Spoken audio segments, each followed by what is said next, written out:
Hi, welcome back, guys. This is your friend, the DN WhatIf, with another fanfiction. This is the first part of What If Deku and his twin sister were gifted with quirks. All credits for this video go to their respective authors, so please support the real author. Check out the link in the description for more details, and go to the story link to say hi to the author.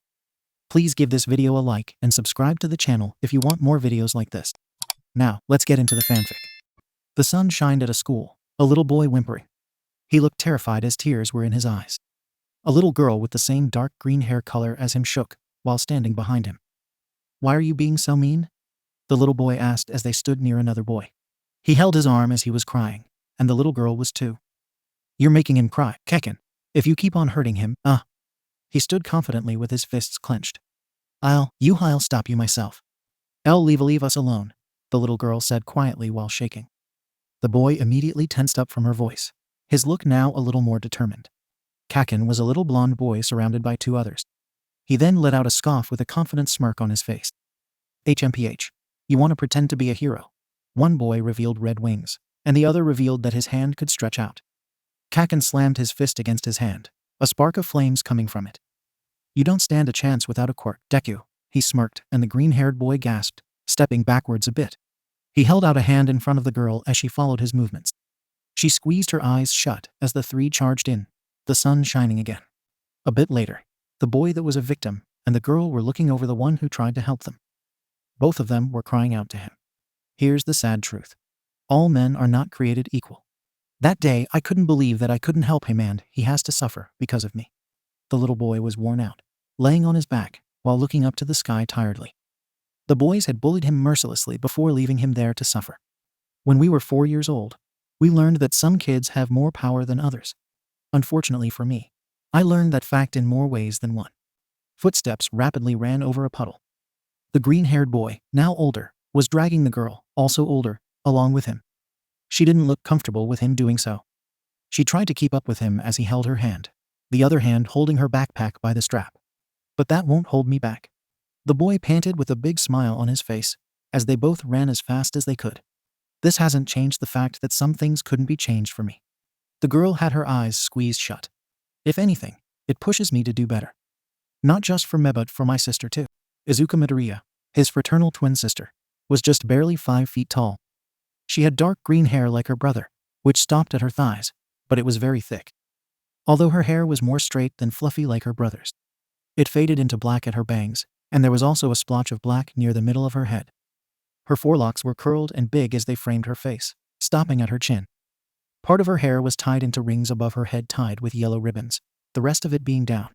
She had a round face, green irises like her brother, and also freckles. They were symmetrical, but they formed into a star shape, so she had 5 instead of 4. She also had on a black school uniform just like his. My brother might be optimistic, but for me that's just not something I can do. "Izuku, slow down," she cried out to him in a small whine, and he looked over his shoulder. "I would if I wasn't asked by our teachers to make sure you get to school on time." He gave her a sheepish smile. "I know you don't like them, but you can't keep avoiding the crowds at school forever and be late to class." "Why not?" she murmured meekly while looking away. It wasn't because she hated her classmates or school to be late every single day. It was just that she really didn't like crowds. Growing up, she was always very shy, and always spoke so quiet she'd be mistaken for a small animal. She was afraid of being around too many people because she wasn't as talkative as her brother.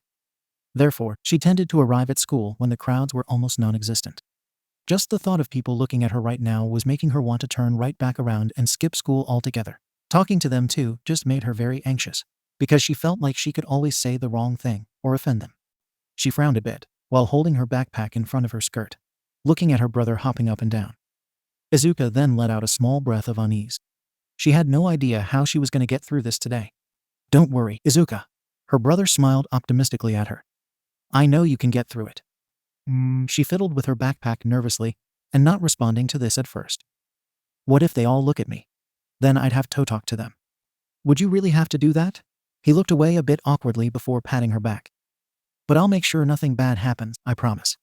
She didn't respond and clutched her backpack, a shadow over her eyes. Maybe he's right.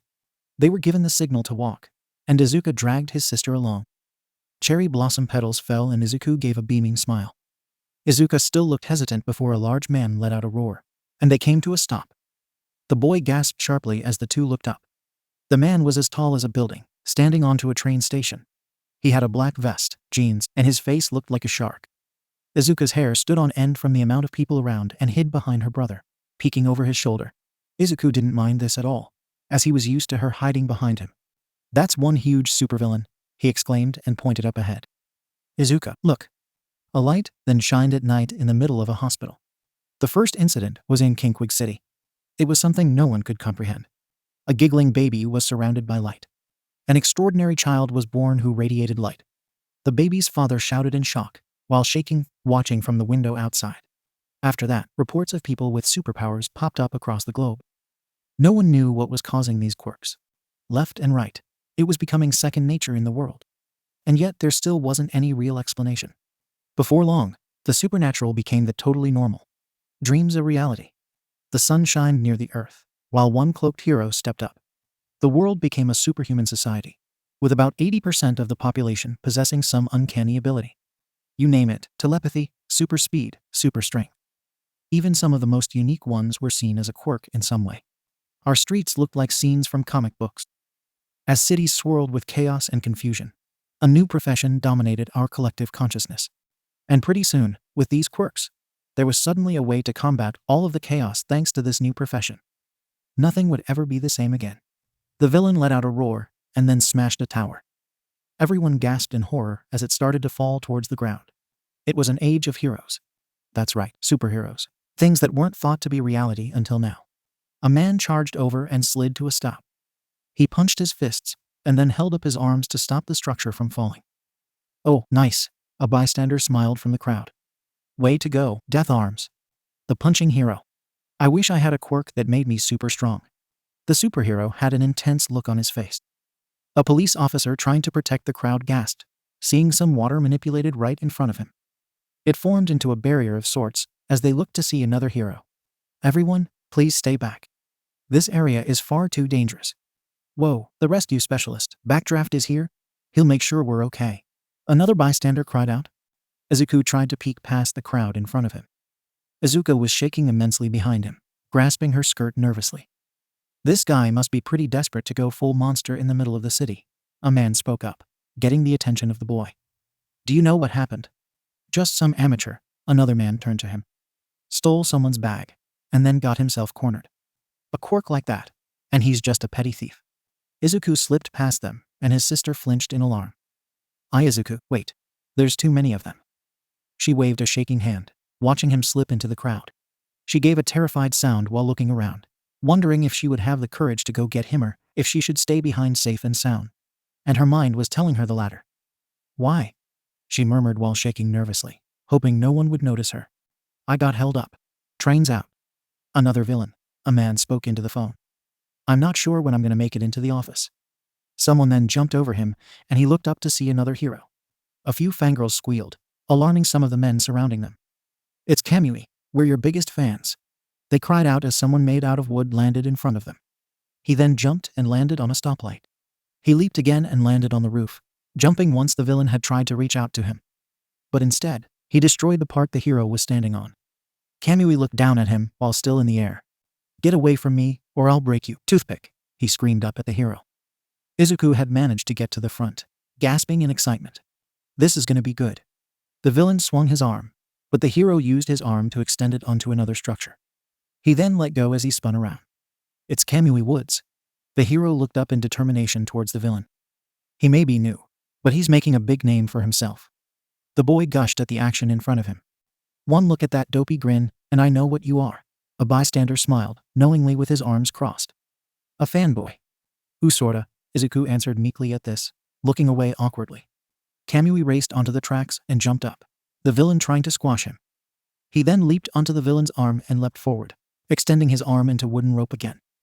It caught the wrist, and he flew backwards, the villain growling at him. He threw his arm around to get the hero off, and he eventually released the villain, flying towards a structure. He used his hand and legs to slide to a stop. He then looked up towards the opponent. "Assault, robbery, and the illegal use of powers during rush hour traffic." He then spoke up once the smoke cleared. "You are the incarnation of evil." He moved his arm in front of him, and it turned bigger, forming into branches. There, Izuku smiled while pointing upwards. His special move. Come on, tree man, show us something flashy. The bystander called out next to him. The preemptive. Izuku started off in excitement. Binding. Lacquered chain prison, Kamui and Izuku stated in unison, as the arm released itself into a bunch of wooden limbs. The villain held up his arm to block it off. Canyon cannon. A woman jumped in from above, kicking him in the face as she was about 50 feet tall. Everyone, including the heroes, were very shocked by this. And now Kamui looked kinda ridiculous, because all he had to show for his effort was his arm being a big tree almost. He gave a shocked sound as the villain was laying on the streets. The female superhero landed a few feet away, and showed the crowd her butt. Money shot, money shot, money shot. A group of fanboys immediately snapped pictures with their cameras. Piece of cake for the world's next hottest hero, she bragged while smiling and looking over her shoulder. Hi there, everyone, I'm Mount Lady. And you don't have to worry about this bum anymore. Though it was hard to tell if she meant her butt, or the villain she just defeated. Money shot, money hot. They continued taking photos. The bystander next to Izuku himself was blushing, admiring the woman. Izuku dug into his backpack for something as people cheered for Mount Lady. Wait, she's getting all the credit? Kamui asked in disbelief as she waved her arms to the crowd. With the rise of superpowers came an explosive increase in criminal activity. I suppose that's to be expected when you have a bunch of quirks coming in out of nowhere. Mount Lady shrunk down back to normal size. While governments were stuck trying to figure out how to reform laws with quirks in mind, courageous people started performing heroic acts to keep our cities safe. This meant that people without quirks, or couldn't use them to fight, didn't have to worry anymore, because these noble people could give them a sense of peace of mind. The villain was then tied up, while Mount Lady was giving an interview. The other heroes that stepped up, besides Kamui, didn't seem to mind too much about this, protecting us against villains who abused their powers for evil. With overwhelming public support, heroes found an official place as peacekeepers, overseen by the government. Of course, just like regular people would, they still had rules and regulations to follow of their own. Even heroes have their limits. Mount Lady smiled to the crowd happily. Those who performed the best were paid the most, and got all the fame and glory. Their careers depended on their ability to stay in the spotlight. Without these quirks of theirs, they'd be out of work, and no one would be left to save us, the innocent people of this world. If you don't have recognition, then it's not as easy to gain progress. Although Mount Lady looked a little too happy to get the glory right about now. After all of the chaos, Izuku was standing in front of the crater made by the villain. He was holding a notebook as well. Gigantification, huh? He muttered to himself while taking notes. Well, she's definitely got the looks and attitude to be a crowd favorite, and her quirk is really showy. But it'll be kinda hard for her to get around much in the city without damaging lots of things. That means she might not be very useful. What's that, fanboy? The bystander pointed at him in utter confusion. You taking notes over there? Wanna be a hero too, huh? Izuku glanced back in alarm, and then beamed at the question. Yes, he gave a big smile at the man. More than anything, it was his dream, in fact. He had wanted to be a hero ever since he and Izuka were kids. Oh. The boy gasped in realization that he had left his sister behind alone. Izuka! He turned around and ran to where they were before to see his sister trembling and hiding behind a corner. I'm sorry I left you behind. He stopped nearby while examining her. Are you okay? You didn't get hurt or anything, did you? Yes, but don't do that again, she whined at him, and he rubbed the back of his neck. I really am sorry. Come on, we gotta go. She turned right around in the direction they had just come from. School's that way, he reminded her knowingly with a sheepish expression, while pointing in the opposite direction. She then froze in fear with wide eyes once he told her this. People really want you to start coming on time, remember. Mom's not gonna be happy if you're late again today. She hung her head in dismay, and silently followed after him. She clutched the back of his uniform as he guided her, a frown on her face. She was grateful he was a bit taller than her, so that she wouldn't be too noticeable. They thankfully managed to make it on time to Aldera Junior High. So, as third-year students, it's time to start thinking seriously about your futures, and what you want to do with your lives. Izuku was writing something while Izuka was sketching. She was hiding her face into her desk as well. I could pass out some career aptitude tests, but we bother? The teacher confidently grabbed the papers. Everyone in class showed that they had a quirk. He laughed while throwing up the papers into the air. I know you all want to go to the hero track. Everyone cheered as a bunch of students were showing their quirks. The only exceptions were 3 people. The twins and some blonde boy sitting not too far away from them. Yes, you've got some very impressive quirks. But no power usage allowed in school, Izuku had his hand raised near the back of the class. Get a hold of yourselves. Hey, teach, someone called out as it was almost 9 a.m. Don't lump me in with this bunch of losers. Izuku glanced up at him, looking very unhappy while staring at his classmate. I'm the real deal, but these guys'll be lucky to end up as sidekicks to some busted D-lister. He had his feet planted on the desk, leaning back in his chair and looking up towards the ceiling. Ha! His name was Katsuki Bakugo, someone that the twins were familiar with. Fortunately and unfortunately in most cases. You think you're better than us, Katsuki. The class was in an uproar after he said this. Let's go, I'll take you all on. He challenged the class without any care in the world. Huh. The teacher looked at the results from his clipboard. You've got impressive test results. Maybe you will get into UA High. He's gonna try for the national school. A student wondered as everyone was in shock except Izuka. She just kept her head down so she wouldn't have to think on it too hard, and she looked at her sketch. It was a drawing of cherry blossom trees, like the ones at school, or the ones that the twins were at when they saw the hero-villain fight. Well, Izuku did. His sister couldn't really get the courage to look at the crowd to see anything. That school has a 0.2% acceptance rate. Izuku groaned while placing a hand on his head, hiding into his desk now. It's impossible to get into. That's exactly why it's the only place worthy of me, Katsuki bragged to the class. He then flipped to land on his desk, grinning while clenching a fist. I aced all of the mock tests. I'm the only one at this school who stands a chance at getting in. I'll end up more popular than All Might himself, and be the richest hero of all time. He had a manic grin on his face, clenching his fist, and then raising it to the ceiling. People all across the world will know who I am. And it all starts with UA High. Oh yeah, Midoriya's, don't you want to go to UA too? The teacher wondered and Izuka's pencil snapped upon hearing this, flinching. Izuku gave a nervous grunt, while Katsuki had frozen in place. The female green-haired student had wide eyes as sweat drops fell down from her head immensely, still looking at her desk. Not only because she didn't want the attention but because she didn't really want to go to UA unlike her brother or Katsuki. She didn't even know how her name got involved in all this, when she never even turned in any paperwork in the first place. Izuku looked up to see everyone staring at him, a sweat drop at the back of his head. It was total silence before everyone started laughing at them, except for Katsuki. Midoriya's, you're kidding, right?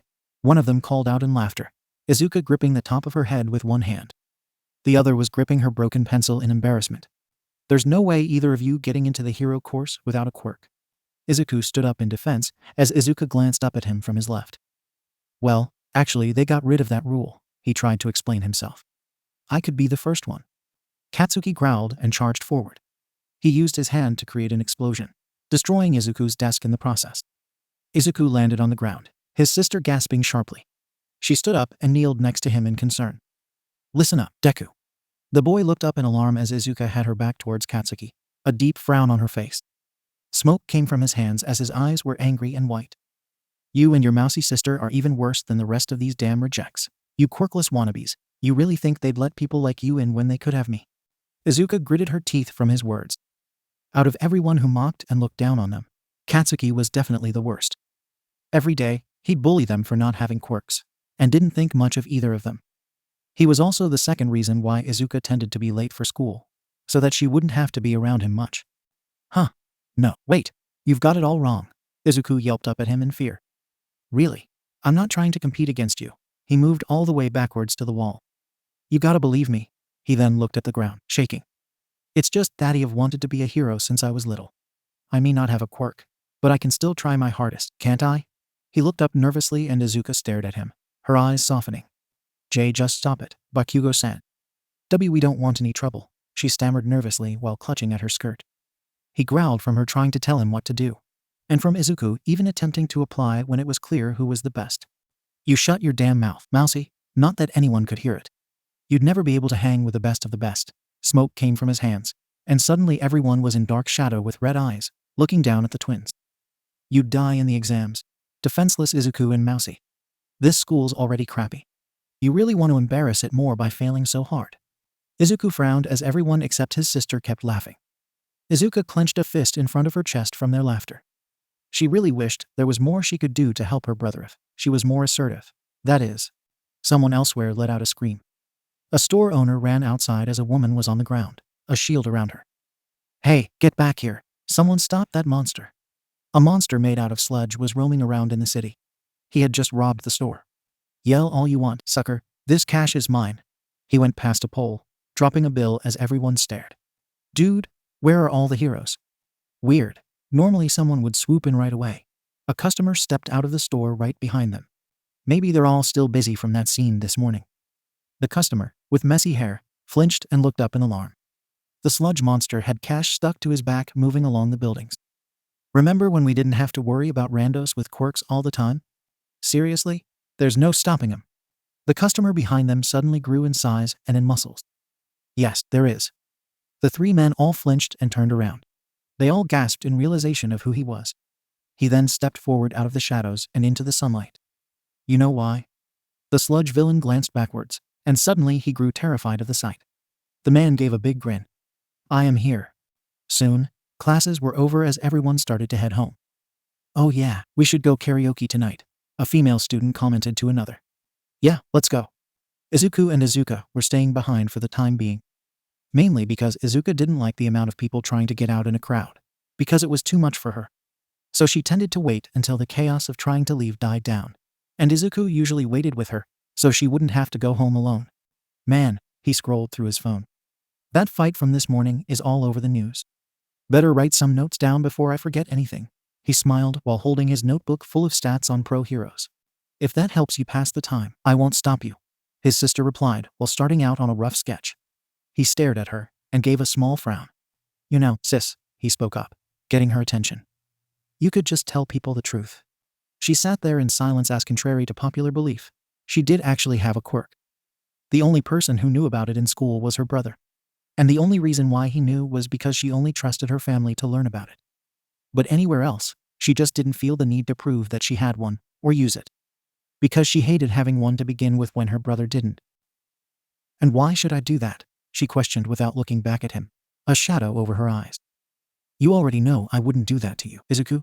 So just stop trying, okay? But this shouldn't be about me. He gritted his teeth and clenched a fist. That's why I signed you in the first place. He looked towards the ground as she didn't respond to this. Izuka, I know you're worried, but...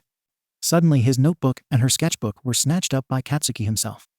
He stared down at them in a sneer, glaring especially at Izuka. She blinked at his intense gaze on her, biting her lip and looking towards her desk with that same shadow over her eyes. She had no idea if he had just heard their conversation or not, because if he did, it was going to make things even worse for the twins. I don't know what you think you or your wimpy sister are doing, Deku. He started off with a small growl. But we're not done. What you got? One of his lackeys walked over to the trio. Their diaries. Izuku gave a nervous sound as Katsuki held it up higher. Izuka stood up quick, but he held out his other hand to her, threatening to blast her if she even tried. The girl flinched with terrified wide eyes staring at him. She then slowly sat down in defeat, because he was definitely the most powerful one in school. And she didn't want him to hurt Izuku if she charged at him, despite being absolutely terrified to do so.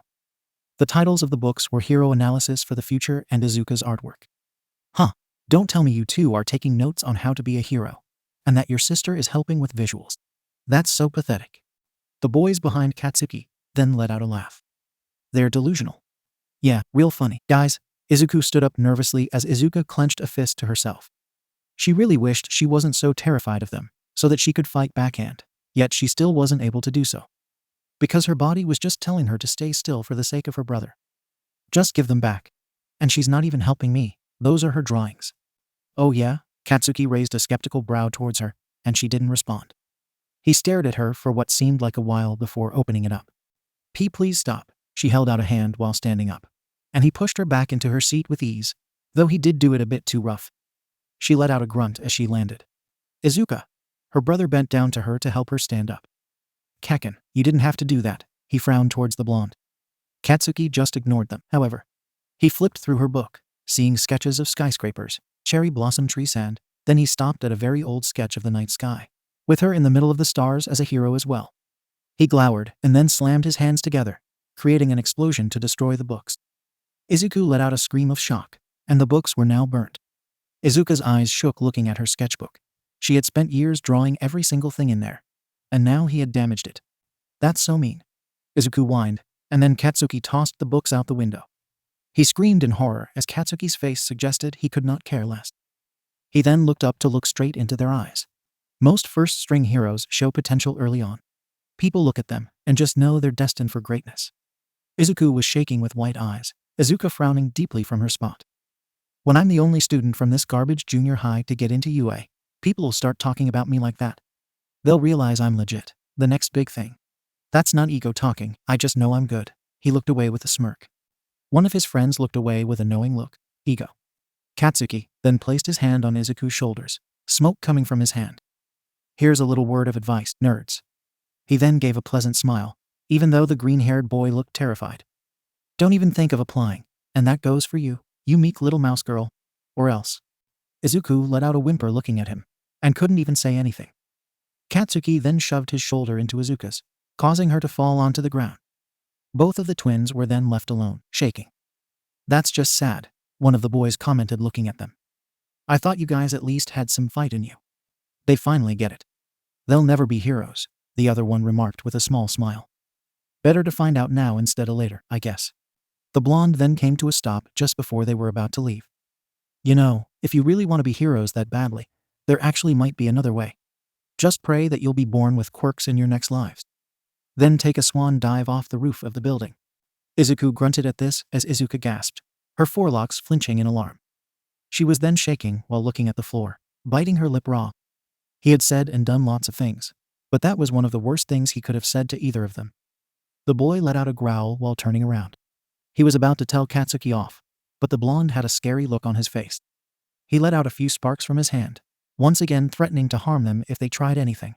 Something wrong? He growled out and Izuku was left there whimpering. Izuka didn't even look towards Katsuki, her back towards him as she looked towards the floor. Katsuki blinked as he was once again looking at her, and she made a hand into a fist. I really not like Bakugo, Senshi thought to herself bitterly. The blonde narrowed his eyes a bit looking at her, as she frustrated him constantly. After taking a while to collect themselves after that, the two walked home together. They didn't even say anything to each other, either. That idiot. You can't go around telling people to kill themselves. What if I really jumped? What would he do then? Izuka angrily scratched her palm with two of her fingers holding her backpack. Bullying her was just by proxy at this point for Katsuki. Or maybe he just didn't really like her as much either. She didn't know and she didn't care. But telling them to go commit suicide just really pushed it too far for her. I can't believe he said that. It's a new low for him. I bet he wouldn't even care if we did actually do it. Izuku glanced over to a pond to see their books being used for fish food. Our dreams have turned into fish food, he murmured as Izuka could only stare. That's enough. Give them back. He grabbed the books, and the fish immediately swam away. Damn it. His eyes shook as he let out a pained grunt looking at the title. All of that work analyzing and gathering information all burnt up within seconds. All because of someone who wanted to make them miserable. Izuka gripped the straps of her backpack looking at the sketchbook. It wasn't her dream or anything. But she did really like art. And so to see it like this. Stupid jerk, Izuku growled a bit as Izuka closed her eyes sadly. Mom, hurry. A younger Izuku rushed down the hallway holding an action figure. The younger Izuka walked behind him, watching as he ran up to their mother, Inko Midoriya. She was washing the dishes. His sister's hair was shoulder length, though she still had the rings tied above her head and her forelocks weren't as big.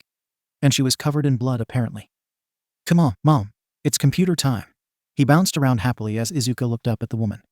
Please, Mama, can you do it again? She asked a bit hopefully and politely. Already? She turned off the water. The woman then looked to her daughter and yelled in alarm. Oh my God, Izuka, what happened to you? She bent down to the little girl, who tilted her head in confusion. I spilled my red paint, she stated honestly, and Inko blinked down at her. I can't get it off. Oh, her mother let out a sigh of relief and then smiled. My little artist. But you have to be careful when you're using your paints. You could have been hurt if you didn't tell me. Okay, Mama, I'm sorry. Izuka clutched at her dress sadly, feeling like she might have upset her mother.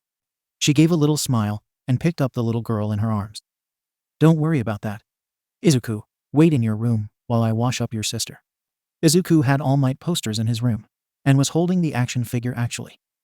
Ugh, faster, let's go, he implored while Izuka was standing next to him. She was on her tiptoes, bouncing up and down a bit. Her brother was shaking back and forth in his chair. Geez, I think you two have added 10,000 views to this one yourself, kids. Inko gave a small smile. I don't know why you like it, I think it's scary. Izuku let out an excited giggle though. He then looked down to his sister and picked her up to sit on his lap. There, Inko smiled at this gesture. He was always looking out for his twin sister and making sure that she was comfortable. The video we loved was an old one, though I think I loved it more than Izuka did. Inko walked away as the video played. Disaster footage from a long time ago. But more importantly, it was the debut of the greatest hero the world has ever known. In the video, there was fire and destruction almost everywhere. The camera was also constantly shaking. Who is he? The guy's already saved 100 people at least, and it hasn't even been 10 minutes. A bleeding bystander exclaimed, looking up ahead to several people watching what was going on. This is crazy. I can't believe it. On top of a fallen bus, a hero emerged while carrying several people. Izuku let out a light gasp as Izuka's eyes shined a little. The hero let out a laugh. Look, he's got more, he continued laughing while the little boy had a look of awe.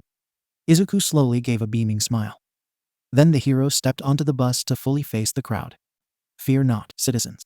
Hope has arrived. The man spoke up without hesitation. Izuku squealed with a big smile on his face, his eyes sparkling. The hero himself had a big grin on his face. Because I am here. Izuku let out an excited yell, his hair flying around.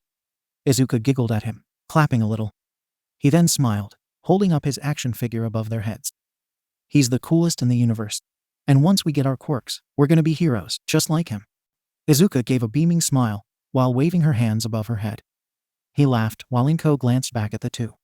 She then gave a hesitant look, while turning away from them as, "Sorry, kid, that's not gonna happen," the doctor informed Izuku plain and simple. Izuku then froze in place, dropping his action figure. Izuku let out a gasp, covering her mouth in horror. It was silent for a few seconds before their mother spoke up. "Oh, dear. So you really think there's something wrong, then?" Most of the other kindergartners in their class have begun to show signs already. She glanced between the two. Izuka looked really nervous for some reason, biting her lip and giving a small sweat drop. "My records say you're a 4th-generation quirk user. What powers do you and their father have?" The doctor responded, and she glanced at her children.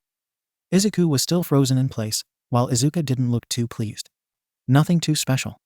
I can float small objects towards me, and my husband breathes fire." She wiggled her hand to make the action figure come back to her hand. "They're useful enough, I suppose." Izuku should have already manifested one of these quirks or a combination of both. But after viewing his X-rays, I don't think he's going to. He glanced up at an X-ray of Izuku's hand. You see, when superpowers began appearing, there were many research studies conducted, and doctors discovered a link between the bones in a person's foot and their likelihood of developing a quirk. People with powers have only one joint in their pinky toes.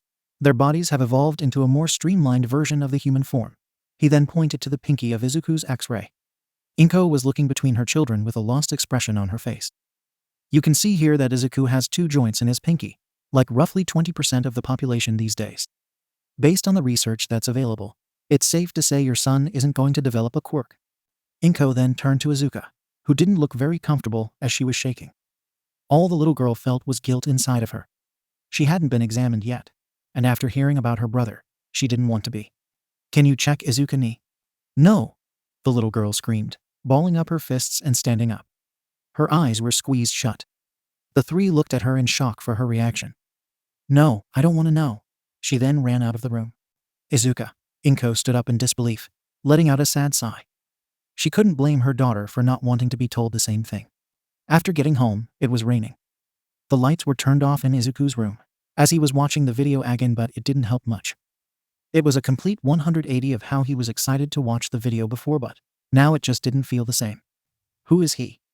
The guy's already saved 100 people at least, and it hasn't even been 10 minutes. Inko was facing the door while hearing the video. This is crazy. I can't believe it. She glanced behind her as Izuku wasn't shaking his chair, or giving any awing sounds. The hero on the video then laughed. "Look, he's got more. Fear not, citizens. Hope has arrived. Because I am here. See that, Mom?" Inko fully turned to him as the video was paused onto the hero's smile. There's always a smile on his face, no matter how bad things get. She didn't say anything, her eyes saddening while looking at the back of the chair. Even when things seem impossible, he never gives up. The chair turned slightly, and she shook, tears in her eyes. Izuku himself had tears in his eyes, but wasn't shedding them while pointing at the screen. "Do you think Izuka and I can be heroes too?" Izuka herself was watching from the doorway, frowning sadly as her eyes looked tired. The woman slowly stepped over to him, bending down and hugging her child. I'm sorry, Izuku, to you and your sister. I wish things were different, she whimpered as the boy finally started shedding tears. The little girl tensed up, gritting her teeth sadly. It wasn't fair at all. He himself deserved a quirk more than anything, so why? Mom, that's not what I needed you to say. Couldn't you see? My world was crumbling. There was only one thing I wanted to hear. Inko slightly knocked onto Izuka's bedroom door, seeing the girl with her back turned towards her mother. Her head was laying on a pillow. She did have All Might posters, but also some paintings she did in class hung up. Her bed was surrounded by plushies, and like Izuku, she had a computer and desk space. Izuka. She didn't get an answer as the woman sniffed, wiping at her eyes. I need you to please watch over your brother from now on, okay? I wish that it didn't have to be like this. She bent down in front of her daughter's bed, crying. Izuka was listening though, as her eyes were half open, and she looked sad while clutching at her pillow. As she did, one of her pinkies started to twitch. Ma'am, it's not what you need to know. I wish I could tell you and Izuku tonight, but he's been through enough. He needs to hear something else from you on from me. And so a few days later, the little girl sat down on her bed, shadow over her eyes as she clutched her dress. She looked up with tears in her eyes as her family opened their eyes in shock to see her hands sparking with white yellowish glitter. Which was why she didn't want to be examined, because she didn't want to face the truth. But it was the only explanation. Two stood there in silence for a few seconds before hugging her tightly, Izuku shaking the entire time. Izuka continued to cry, her hands in front of her face. I'm so sorry, little brother, I wish you could take my place. She sobbed, and Izuku frowned at her. Izuka. He placed his hand on top of hers. No matter what, you'll always be my big sister. So don't cry. She continued to sob sadly at the situation between them. Even when things seem like the end, All Might always brings hope. He's the greatest hero in the world, because he's the shining hero we need. The two stopped in front of a tunnel, the cherry blossom petals floating by. I made a decision that day. No matter what anyone else thinks, I have to believe in myself. Izuku thought with a deep frown. And I'll keep smiling, just like him. He pumped a fist with a forced smile on his face, trying to get through what happened with Katsuki earlier. Andy'll help my sister stand out with her quirk. After she told them that she had one, she refused to use it ever. Seeing her brother like that when he was told he wouldn't get one, it just broke her heart. And she felt that it wasn't fair to him to always show the fact that she had it. She wished she could just give it to him, and then not have her quirk at all. But sadly, there didn't seem to be any way to do that. On the other hand, Izuku swore to convince her to use her quirk and be a strong hero, even if he had to drill it into her. And the only way to do that was to get into UAH, was why he had signed her up without telling her. They stepped into the tunnel, Izuku laughing the whole time. Izuka shook her head slowly at him. Well, you certainly are still optimistic, she said with a small smile. In school, she was too nervous to speak, but she could only be comfortable around family. Hence why she wasn't being mousy, as a certain blonde loved to call her. And she hated that name. A pile of sludge appeared behind the two, and they stopped. They glanced back, and then slowly gasped in horror. Right in front of them was the sludge villain from earlier today. A villain. He loomed over them, the twins shaking. H here? Izuka backed away slightly, dropping her burned sketchbook. Either of you will make a perfect skin suit for me to hide in, kids, he started while coming out of the sewer hole. Both of them turned around to make a run for it, Izuka gasping as the villain was heading in her direction. Her brother then pushed her out of the way, letting himself get caught into the sludge villain. Izuka rolled to a stop as their books fell nearby, and she grunted from the landing. Izuku felt like he was being torn apart with the sludge villain in his mouth, trying to get into his body. And it felt slimy too. His sister looked up, and then gasped sharply. Izuku, she cried out in alarm while standing up. Don't worry, I'm just taking over your body. It'll be easier for both of us if you or she doesn't fight back. It'll only hurt for a minute. You'll feel better soon. The villain stated, and she gasped again from hearing this. I can't breathe, Izuku thought while gasping for air, clutching at the slime. But it didn't do anything. Grab all you want. My body's made of fluid. Thanks for the help. You're a real hero to me, kid. I didn't know he was in the city. I gotta get out of here fast before he tracks me down. Izuku gritted her teeth, clenching a fist. The only way to save my brother is if I use Sino. I can't. I swore I'd never do that to him. But he's in danger. I gotta do something, anything. She then sprinted towards them, trying to pull him off Izuku. Get off of him. Like I said, made of fluid, sweetheart. But I gotta give you thanks too. Even though we both know you can't stand up against me. Get out of here, Izuku muffled to her, and she continued trying to break him free. No, I won't leave you, Izuku, she shouted with tears in her eyes. My body getting weak. He dropped his hand slowly as he felt like he was suffocating, and that he wasn't able to fight back much longer. Roman too think I'm dying. Tears were still in his eyes as he looked to his crying sister, still trying to break him out. But it was no use. No way. This can't be the end. Somebody. He looked to the hero drawings from their books, with Izuka's being of the old one Katsuki saw. The boy squeezed his eyes shut as Izuka sobbed. Help. Izuku, I'm sorry. I couldn't protect Yao. Somebody please help him. Even when he's right in front of me, still can't save him. The cover popped off, and the sludge villain turned around in alarm. At the other end of the tunnel, someone was bent down in front of the entrance. Have no fear, you're safe. Izuka gasped sharply while turning to him, her eyes shaking. He then slowly stood up, stomping his feet as he stood proudly. The petals from the trees flew in from behind. Now that I am here, that is. No waits. The sludge villain's eyes widened as he moved forward to attack. The hero ducked his head to avoid it, jumping forward. The sludge villain then struck his arm in an attack, the hero recoiling his right arm backward. Texas Mash, he screamed while punching right through the villain and sending him flying. The villain groaned in pain as the wind was getting to be too much for him. Izuka yelped while bracing herself, her wrists in front of her like an X as her hair flew. I can't hold together. He then exploded into pieces, releasing Izuku from its hold. He had his eyes closed as Izuka ran over to him from the side. He then opened his eyes, seeing a shadow up ahead. He then got a closer look, recognizing the smile on the hero's face. Is that All Might? He then faded into darkness. Izuku had his eyes wide, while his sister was supporting his head onto her lap. She gave a worried look down at her brother, while a hand that wasn't hers lightly hit his face repeatedly. Hey, wake up, hey. He stopped as he saw Izuku coming to. Thought we lost you there. Thank goodness, Izuka sniffed, while wiping her eyes with her wrist in relief. He's safe. Izuku's eyes went white looking up at the man. They were now out of the tunnel, and he screamed, recoiling away from his sister in shock. Izuka glanced back at him in confusion. Well, looks like you're moving around all right, All Might spoke, and she flinched in alarm. It was just hitting her that the hero was right behind her, and she didn't even know what to say to him.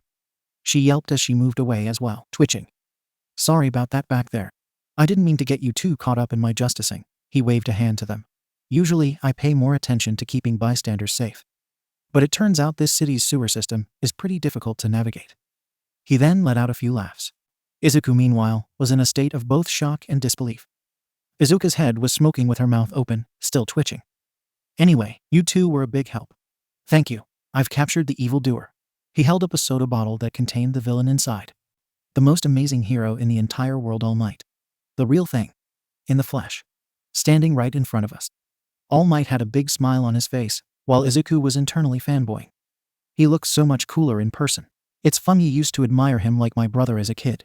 But after learning about him being quirkless, I don't know how to react. Do I thank him? Do I just not say anything? He's All Might. And yet I can't even speak. He's so awesome, it's intimidating. Holy crap, I gotta get an autograph. Izuku looked around for something. I've got a pen around here somewhere. He flinched as up ahead were their books. Please sign our books. The two opened them up to see signatures already. Well, Izuku's was much bigger. Because of Izuka's art, he didn't want to ruin it. So what he did instead was make it smaller, while also leaving a small message that said inspiring artwork. Keep it up. Izuka gave a small gasp from the compliment. He already did, Izuku squealed, and then pouted at his sister's book. No fair, you get a message. He then bowed repeatedly to All Might, Izuka hiding behind him shyly. Thank you so much. This will be an heirloom. A family treasure passed down for generations to come. This is kinda embarrassing, Izuka murmured loud enough for her brother to hear. And please don't make my sketchbook a family heirloom just because it's him. All Might just gave them a thumbs up. Welp, I've got to get this guy to the police so they can take care of him. He lightly tapped the bottle in his pocket, waving to them. Stay out of trouble. See you round. Wait, Izuku murmured, while watching the hero bending down to prepare for a jump. You're leaving? Already? Izuku, let's just go, Izuka stated, while holding his shoulders from behind still with an uneasy look. Mr. All Might is probably very busy with other hero duties, and we have to go home before the rush. Mainly so that they wouldn't bump into any crowds on their way home. The little lady is right. All Might stretched himself out. Pro heroes are constantly fighting time as well as enemies. Izuku let out a light gasp as his favorite hero was right in front of him. He couldn't just leave the experience like this. He can't go yet. There are still so many questions I have to ask him. Izuka turned to her brother knowingly, and gave a small frown. Izuku, I know what you're thinking, but don't. I'm not saying to make this unmemorable, but he has to do his duties. Surely you don't want to get in the way of that, right? He frowned from what she said, as she did have a point. Now stand back. I'm taking off, All Might warned and jumped up into the sky. Thanks for your continued support. A gust of wind blew in from his jump, the cherry blossom petals falling behind him. He then laughed and Izuku's face was getting stretched out, hanging onto his legs. Izuka had her eyes squeezed shut as her legs flailed around, holding onto her brother's waist. Hey, what do you think you're doing? I'm sorry, Izuka cried out as loud as she could. I tried to stop him, but he did it anyway. Mr. All Might. Let go. He tried to push them off. I love my fans, but this is too much. No way, we're flying. If we let go, we'll die, Izuku shouted, and the hero froze in place. Oh, that's a good point, he agreed with the boy. I just have a lot of things I want to ask you. Izuku had tears flying from his face due to the height and speed they were going at. Izuka's hair was flying out of control as she tried to keep her face straight. Personally, you are our all-time favorite hero, All Might, please. See, can we please at least get back onto the ground? Izuka glanced down at the world below them, not wanting to slip and fall. Okay, I get it. Just keep your eyes and mouth shut, All Might informed the two, and they did so. He sighed while placing a hand on Izuku's back, looking around for a good place to land. The hero let out a cough, Izuka looking up in confusion. She couldn't see it, but blood trickled from his teeth. Shit. The trio finally landed on the roof of a building, the twins both traumatized from the flying experience. My whole life just flashed before my eyes, the boy murmured while looking like a zombie. Izuka landed on her knees in relief, taking deep breaths. Thank goodness, we're back on somewhat solid ground. She then glanced back at her brother with a small frown. But you can't do that anymore, Izuku. You could have gotten hurt. She then turned away as she couldn't really help him with the sludge villain earlier either. What kind of sister am I that I just allowed this to happen? What would Mom even say if she found out about it? Huh, Izuku blinked, and then realized she must have been feeling guilty about the whole thing, his eyes softening. Oh, I'm sorry, Izuka. He rubbed the back of his neck. But thank you for helping me back there before All Might came. Her eyes slowly widened as she looked back up at him to see her brother giving a small, sad smile. I didn't mean to make you so scared of what would happen to me, and for what I just did. I'll try not to do that again, he told her softly, and she stared at him. She didn't think she'd feel so brave back there, even though she knew it didn't help much, unlike All Might. But to him, it still at least meant something that she at least tried, even if she didn't use her quirk. It wasn't your fault, she stated while looking away again. It was out of your control.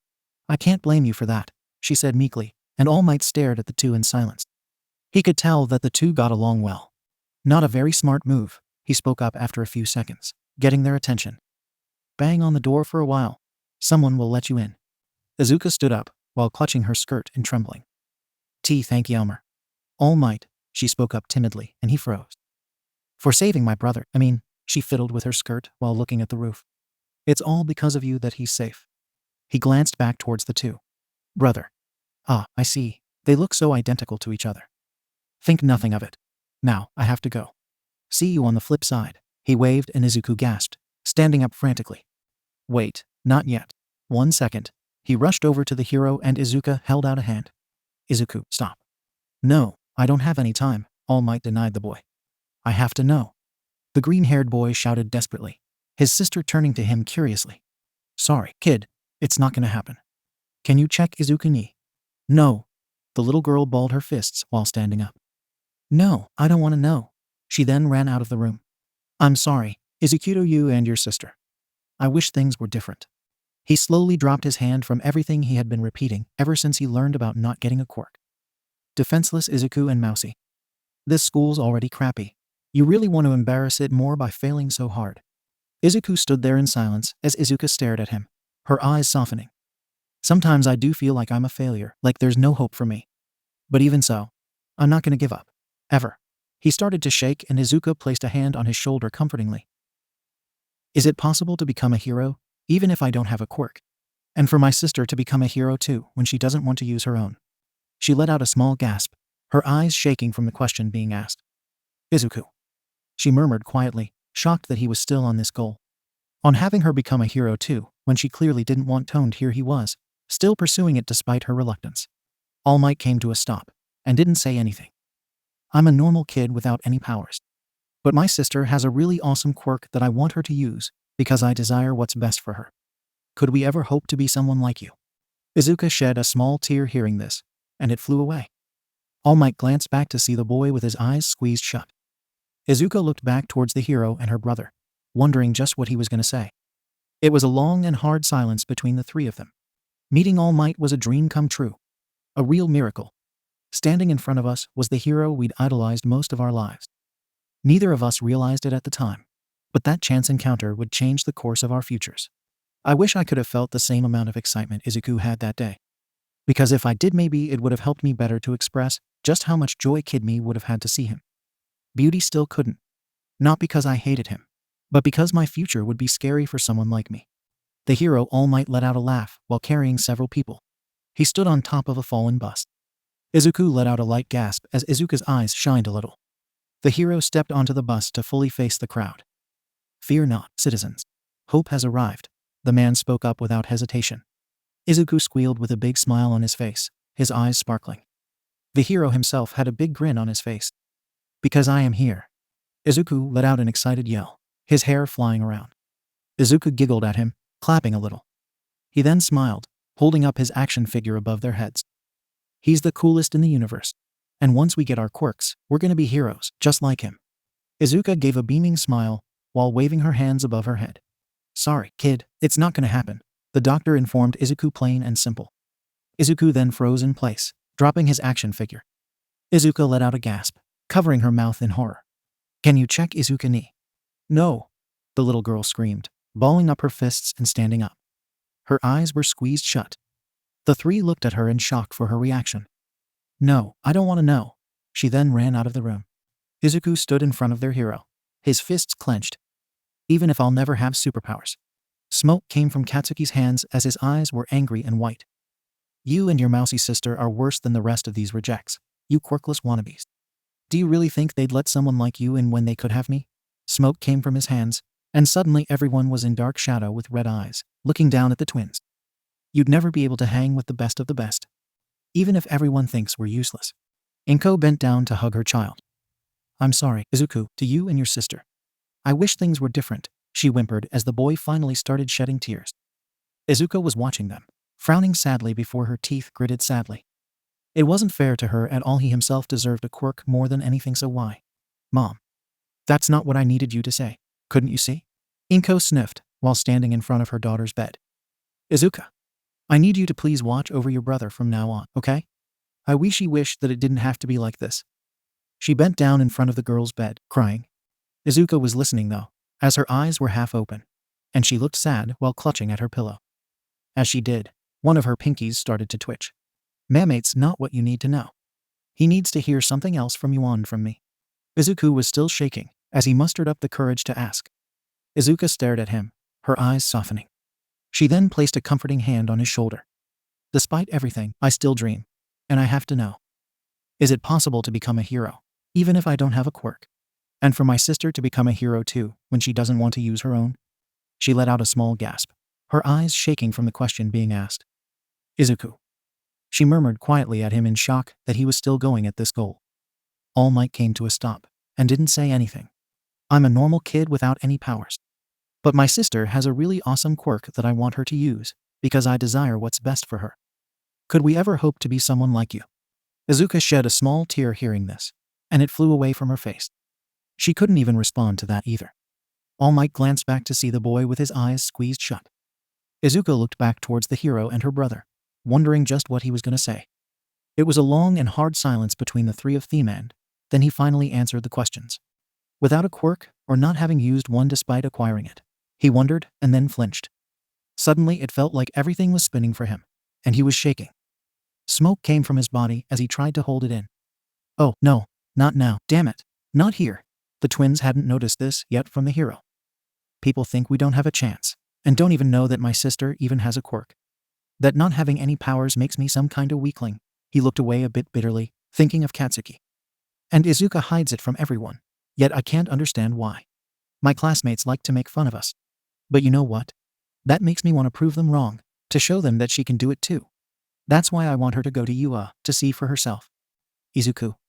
She sighed a little, closing her eyes. It's not that I don't appreciate what you're doing, but I can't do that. Not when it's just shoving it into your face. She then turned to him. Besides, it's a national school, and the thought of being around so many people is terrifying. She pressed her forefingers together slowly. Well, that's all the more reason to go. He gave her a sheepish smile. Anyway, ever since we were kids, I've thought that saving people is the coolest thing you can do. There was a giant cloud of smoke in front of them, and they still hadn't noticed it. He then gave a small smile. I want people to see my fearless smile and feel safe. But just as importantly, want them to see my sister as someone capable of protecting them. To be able to know that she'd help them feel safe too. And be the kind of heroes everyone in the world looks up to. Just like you. The two finally looked up to see a very skinny blonde man with wavy hair, baggy clothing, and black eyes with blue irises. Both of them were shaking in shock, unable to say anything to him. Izuku then let out a scream at the sight. In the Tetouan shopping district, people were walking around to search for things that they wanted. But in a dark alley, the bottle the sludge villain was trapped in was on the ground somehow. He slowly willed himself to open his eyes, and then looked around in confusion. Where am I? What happened? Texas. All Might started off while recoiling his right arm backward. Oh, yeah, that bastard. All Might then punched right through the villain and sent him flying. Izuka yelped while bracing himself, her wrists in front of her like an X as her hair flew. The villain then exploded into pieces, releasing Izuku from its hold. If it wasn't for him, I'd be out of town already, the sludge villain complained bitterly. Suddenly, a few footsteps were heading his way. That was rough, one of them commented, as it was actually Katsuki and his two followers walking around. The blonde drunk from a can while walking up front. Weren't you and the Midoriya's good friends back when you were kids? Katsuki didn't say anything, although he let out a small growl to himself from being reminded of Izuka. Yeah, you were a little harsh with them today, the other one pointed out. The blonde boy then looked towards the ground, gritting his teeth. It's their own fault for getting in my way. Damn that mouse. She's really pissing me off. Must be enjoying it right now, he grunted from being reminded of her, and then kicked the bottle with the sludge villain in it. This caused the villain to break free as the bottle broke open, unknown to the boys. Why are you so mad at her for? I mean, yeah, she's still quirkless, but she's also a girl. One of them raised a brow at the blonde. His behavior about Izuka was a bit weird, to say the least. Not even when her brother was brought up did he act like that. Or at least not on the same level. You shouldn't waste your time on them. Katsuki came to a stop, remembering what they said from earlier. Izuku looked towards the ground. It's just that I've wanted to be a hero since I was a little kid. I may not have a quirk, but I can still try my hardest, can't I? Izuku then stared at his sister in the classroom, giving her a small frown. You know, sis. He spoke up, getting her attention. You could just tell people the truth. She sat there in silence as she thought about it, Katsuki actually listening in from outside. And why should I do that? She questioned without looking back at him, a shadow over her eyes. You already know I wouldn't do that to you, Izuku. So just stop trying, okay? Katsuki flinched from this, wondering if they were talking about Izuka possibly. The blonde gritted his teeth even further since it was highly possible. And the fact that if it was true, then she had that secret from everyone at school for years. That was beginning to really frustrate him about her, because he had no way of knowing if this was the truth. But he didn't mishear what they said, either. I don't give a damn who she is. Someone's gotta teach that worthless nerd and little wimp mouse how the world really works. His hand then twitched as his kin exploded right into flames. I hate it when he talks heroes. And when she thinks she can stand up to me. His two friends glanced to each other with nervous chuckles. They honestly couldn't tell if Katsuki just didn't like Izuka for the sole fact that she was related to Izuku, or that there might have been something deeper about it. But if they asked, they'd probably get killed. Hey, I got an idea, one of them spoke up. We should go to the arcade. Get your mind off it, you know? Katsuki stared at him for a few seconds, as he wasn't sure if that would work. But it was still at least something to keep him from thinking about it for too long. Fine, he said in defeat. Or we can sneak into the bar at the station, the other one suggested to them. The sludge slowly started moving past the burnt can on the ground. Pick up some ladies. Now that's a good idea, the first one agreed with him. Idiots, Katsuki yelled at them with a snarl. If we get caught, there's no way Yua would let me in. They both then flinched at something behind him. Hey, what's that? They pointed up ahead in fear. The blonde turned around to see the sludge villain coming to life right in front of them. Perfect. I like a skin suit with some fire, he opened up his mouth, showing his teeth.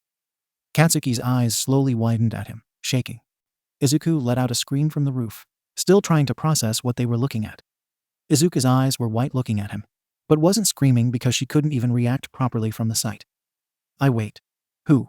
What happened? You deflated, Izuku exclaimed at the skinny man that had emerged from All Might, which made Izuku think that he just maybe disappeared into thin air.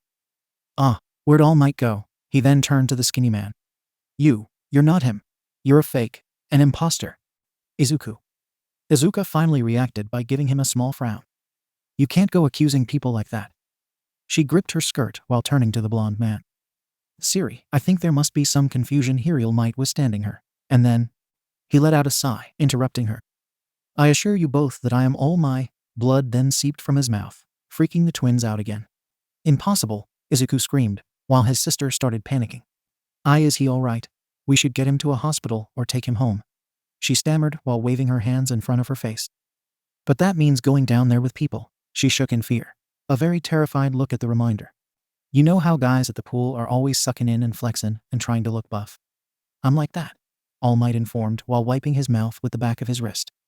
And I can confirm to you that I'm fine, young lady. Although I do appreciate your concerns. This can't be real, Izuku cried out in disbelief, Izuka calming down. She then placed a hand on his shoulder. His eyes were white as he still couldn't believe that this skinny man was All Might. He would have known if this was the case. He was the go-to guy when it came to hero stats. And nowhere in his notebook did it say that this was even possible. No, I'm dreaming. All Might's a giant of a man who saves everyone. He defeats all obstacles and wins the day with a fearless smile. Little brothery, don't want to get your hopes up after years of admiring him. But I think you should at least let him explain, Izuku whispered into his ear. Izuku's decade-long worship of All Might could be clouding his judgment. Either that, or he was just still in his state of shock to really look at the evidence in front of him. All Might sighed and looked away. There's plenty of fear behind that smile. He then slowly sat down in front of the railing, still facing the twins. I'm counting on you two to keep your mouths shut. Don't go talking about this online or telling your friends, he warned the two of them. Huh? Izuku murmured in confusion, while Izuka had some blue lines over her forehead. I don't have any friends. She was way too shy to even hold a proper conversation without stuttering. And she only hung around her brother at school anyway, so it wasn't like they had anyone to tell in the first place. Being quirkless didn't mean people were suddenly friendly in school towards them. And it had been like that ever since finding out Izuku wouldn't get a quirk. Their mother, they wouldn't tell her because she'd be concerned about their safety regarding the sludge villain. They watched as All Might lifted up his shirt. They both gasped at the sight, recoiling back as a massive scar covering the left side of his body was seen from him. It was like someone had punched him so hard that it couldn't be repaired. Izuka's eyes softened as it looked like it was extremely painful. Pretty gross, right? I got this in a big fight 5 years back. My respiratory system was basically destroyed. I lost my whole stomach. All the surgeries have pretty much worn me out. And it can't be fixed. Right now, I can only do hero work for about 3 hours a day. Rest of the time, this is what I look like. Izuku then gasped in realization. No way 5 years ago? So does that mean it was the fight with Toxic Chainsaw? The green-haired boy asked curiously. Yao smiled as usually afterbut on the inside. You were in so much pain? Izuka's eyes shook a little. Wow, you two know your stuff, the blonde man commented, a bit impressed. But no. The punk may have landed some hits, but he couldn't bring me down. Most of the world has never heard of this fight. I did everything I could to keep it under wraps. He looked away briefly before turning back to the twins.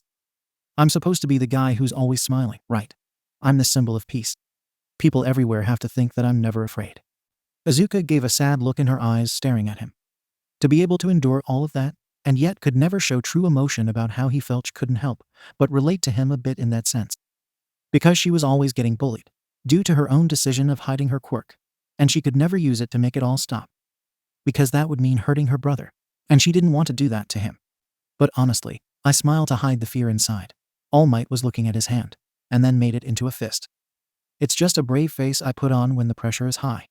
This job isn't easy. Izuku then let out a small gasp from hearing that of the greatest hero of all time himself. He then looked at them straight in the eyes. Pro heroes are always having to risk their lives. Some villains just can't be beaten without powers.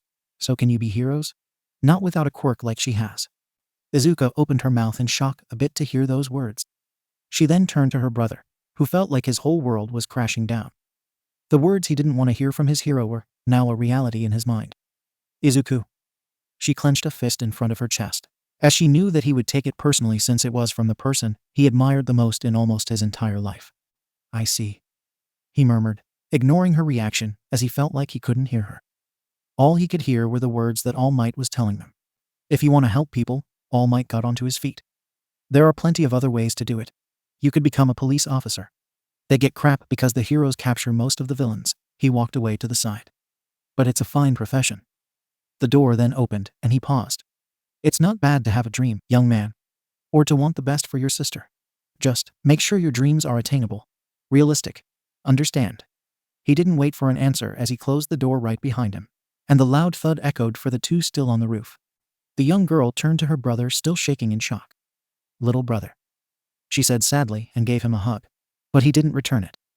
The person he had looked up to for so long and wanted to be like had just crushed his dream of being a hero. Even though he wanted to continue on with this goal despite being quirkless now, he wasn't so sure anymore. All Might coughed while walking down the stairs. "Now, let's get you to the station." He patted his pocket and then gasped, looking to see that his pocket was empty. And he couldn't believe that he never noticed until now. He emptied out both pockets, but it didn't contain the bottle holding the sludge villain. He looked around rapidly for it, and then heard a noise right from outside. He looked out the window to see a giant cloud of smoke in the distance. He gritted his teeth a bit as he had a bad feeling about all this. He released his pockets slowly. Not good. The loud crash snapped the twins out of it, as they looked across the view to also see the cloud of smoke All Might had seen. "A villain," Izuku exclaimed, forgetting the previous disappointment for now.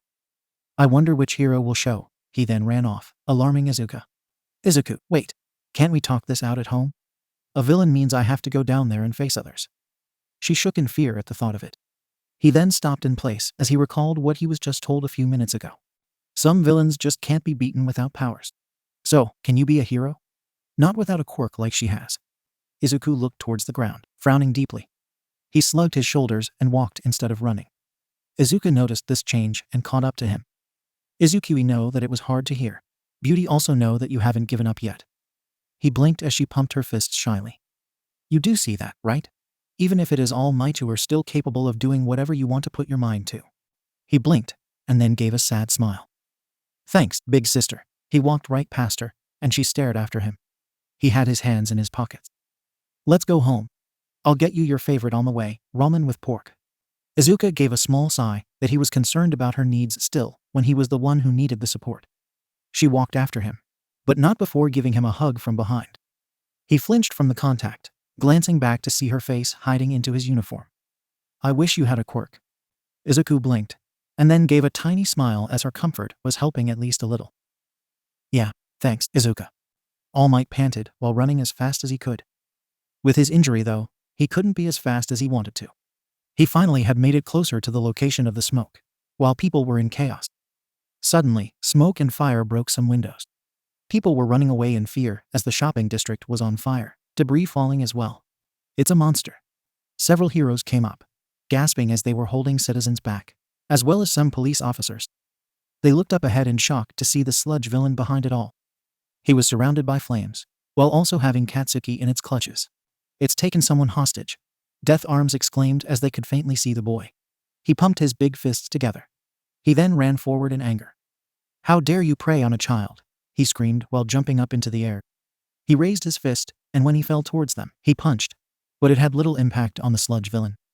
In fact, Death Arms' fist was practically going into the villain's body. "What the hell is this? Some kind of goo?" He recoiled back in a bit of fear as he tried to get his arm out, but couldn't. The sludge villain then used this distraction to knock him into a wall hard. "You okay, Death Arms?" Two pro heroes ran up to check on him. "Heads up," the other one warned as he stepped back.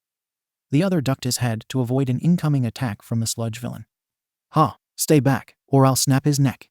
He grinned evilly towards the heroes, recoiling his arm back. He looked towards the struggling Katsuki, who lifted up his head with a scream. He pulled as hard as he could to break free, but it was no use. "You picked the wrong guy to mess with," he growled out while moving his head down to try and pull the sludge off there. "I'm gonna send you back to whatever sewer you crawled out of." He then tried activating his quirk. "Let me go," he screamed at the top of his lungs as an explosion went off around them. Death Arms had to shield himself just from the amount of power that Katsuki was giving off right now, as well as the other two pro heroes. "You've got so much power," the sludge villain mocked, though was impressed by this. I really hit the jackpot. With a quirk like yours under my control, I can take All Might down with one punch." He then emitted a lot of sludge almost like a cage, and one of the pro heroes gasped in shock. As much as they wanted to fight back, they still had to remember that Katsuki was in danger, even if he would never admit it. "Whoa, is that some kinda special move?" one of the bystanders wondered from the entrance. "This dude is a legit supervillain." One of the women then gasped while seeing something. "It's her." By her, she meant Mount Lady running her way over to them. "That new hero, Mount Lady, will stop him." Mount Lady then gasped, flinching as she stopped in place. She looked down at her foot. "My only weakness. I need at least a 2-lane road if I'm gonna make my way through here." She tried to determine where her foot would go, but because the lanes were too narrow, there was no way she could get through. And that wasn't even to mention the amount of people looking up at her at the moment. She couldn't get away with getting past without causing injuries or damage to the buildings around her. Finding another route wasn't an option either, since it was deep inside the shopping district where the villain was attacking. The two followers of Katsuki looked around at the fire in fear. Neither of their quirks would be able to stop this. Suddenly, a wooden arm grabbed the both of them, pulling them out. The hero responsible was Kamui Woods, holding 2 other people he rescued as well. He ran through the fire. "Fire and wood don't exactly make a good combination," he called out, since his wood would work like firewood if he were to get engulfed in it. And it wasn't a fun experience to have either. "I'll let someone else stop this guy." He then jumped up into the sky. "Don't look at me," Backdraft stated, while putting out fires using his equipped fire hose hands. He also had one on his back. "I've got my hands full here. Where are those fire trucks?" He then looked around to see if any other heroes would be able to bypass all the chaos going on. "Can you guys get to him?" "Can't get a grip on his weird body," Death Arms responded. His previous punch already proved he wasn't the right hero to fight against the sludge villain. He didn't have nearly as enough strength. Plus, that kid's quirks causing explosions left and right. Katsuki wasn't the type to be calm and rational during situations like this, so his constant explosions trying to break free would also make it harder to reach him. "This is a shutout," a baseball-centered hero spoke as they looked up ahead at the sludge villain. "We've got to rally and knock him out of the park somehow." The villain cackled while having a hold over Katsuki's mouth. The boy grunted as he struggled inside of the sludge. Death Arms gritted his teeth, and then the villain saw the pro heroes. Incoming, he and Death Arms ran away as the villain thrusted his sludge towards them, hitting the ground behind them. "It's no good. None of us have the right quirks to stop a villain like this," he called out while the other heroes ran off. "We'll do damage control until someone with the right powers shows up," one of them called out, only for another explosion to occur. "There are still plenty of people to save," Backdraft informed them, while still putting out fires. "Don't worry," Kamui Woods shouted from a rooftop, having placed the rescued citizens there. "I bet every hero in the city's coming." He placed the last person down safely on the roof. The citizens were also watching the fight. Death Arms shook an angry fist that he wasn't able to help Katsuki. Or any of the pro heroes right now for that matter. "I'm sorry, kid. You'll just have to hold on a little bit longer." "Damn," he shouted in frustration over the whole situation. "If I only had more power, I could blow this guy away." This looks bad," a citizen commented as All Might finally got in closer from behind. "Maybe we should run." He gripped a lamppost next to him, as no one was paying attention to him. "Come on, heroes, you've got this." All Might panted in exhaustion, looking up.